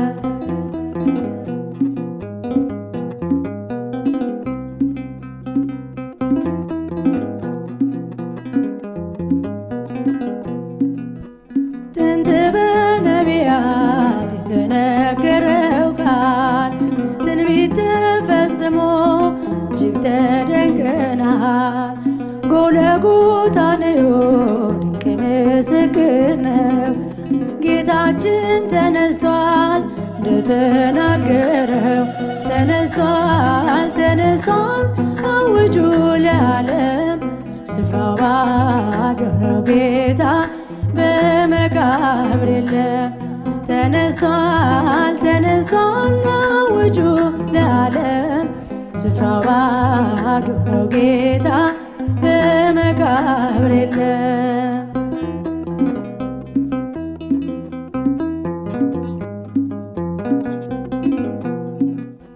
ኃያል ጌትነቱን ምስጢሩን ሳያውቁ መቃብር አትመው በዘብ ሲያስጠብቁ አልቻሉም ማስቀረት ከመሬት ቀብረው ክፉ ስራቸውን አፈራረሰው። ተነስቷል ተነስቷል አውጁ ለዓለም ስፍራው ባዶ ነው ጌታ በመቃብር የለም።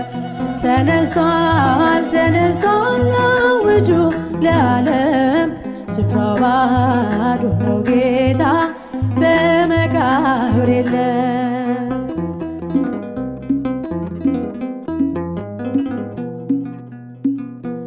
ምሕረቱ የበዛ ፍጹም የታመነ በሰማይ በምድር እጅግ የከበረ ይህ ነው የእኛ አምላክ ምንመካበት የዘላለም ሕይወት የሚሰጠን ረፍት።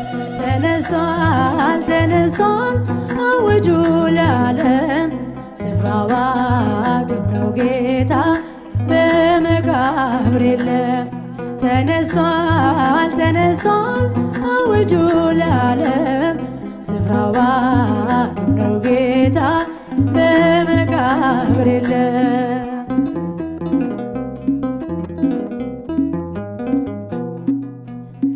ተገለጠልን ወልድ በገሊላ ስፍራ ፊቱም እንደ ፀሐይ አንጸባርቆ አበራ።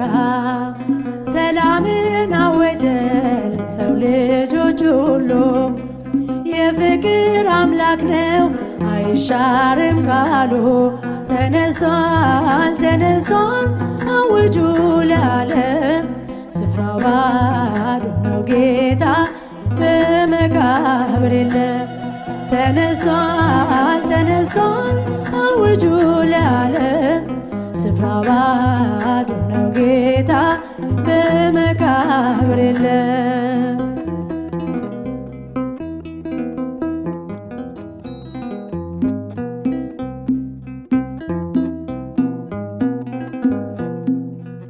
እዩና እመኑ ሰዎች መቃብሩ ባዶ ሆኗል።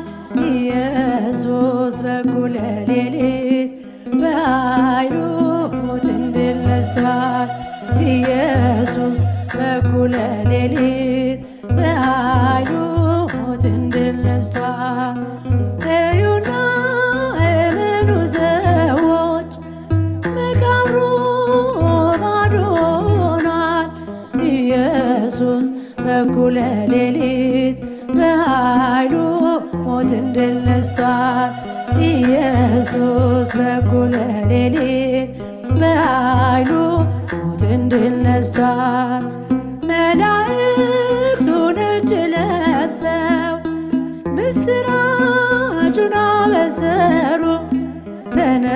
ተነስቷል ኢየሱስ ብለው ለዓለም ሊናገሩ ተነስቷል ኢየሱስ ብለው ለዓለም እንዲናገሩ እልልታ ለዚህ ይገባል፣ ሽብሸባ ለዚህ ይገባል። የሞት ኃይል ተዋርዷል ዛሬ ሲኦልም ተመሰቃቅሏል። የሞት ኃይል ተዋርዷል ዛሬ ሲኦልም ተመሰቃቅሏል። እልልታ ለዚህ ይገባል፣ ዝማሬ ለዚህ ይገባል። የሞት ኃይል ተዋርዷል ዛሬ ሲኦልም ተመሰቃቅሏል። የሞት ኃይል ተዋርዷል ዛሬ ሲኦልም ተመሰቃቅሏል።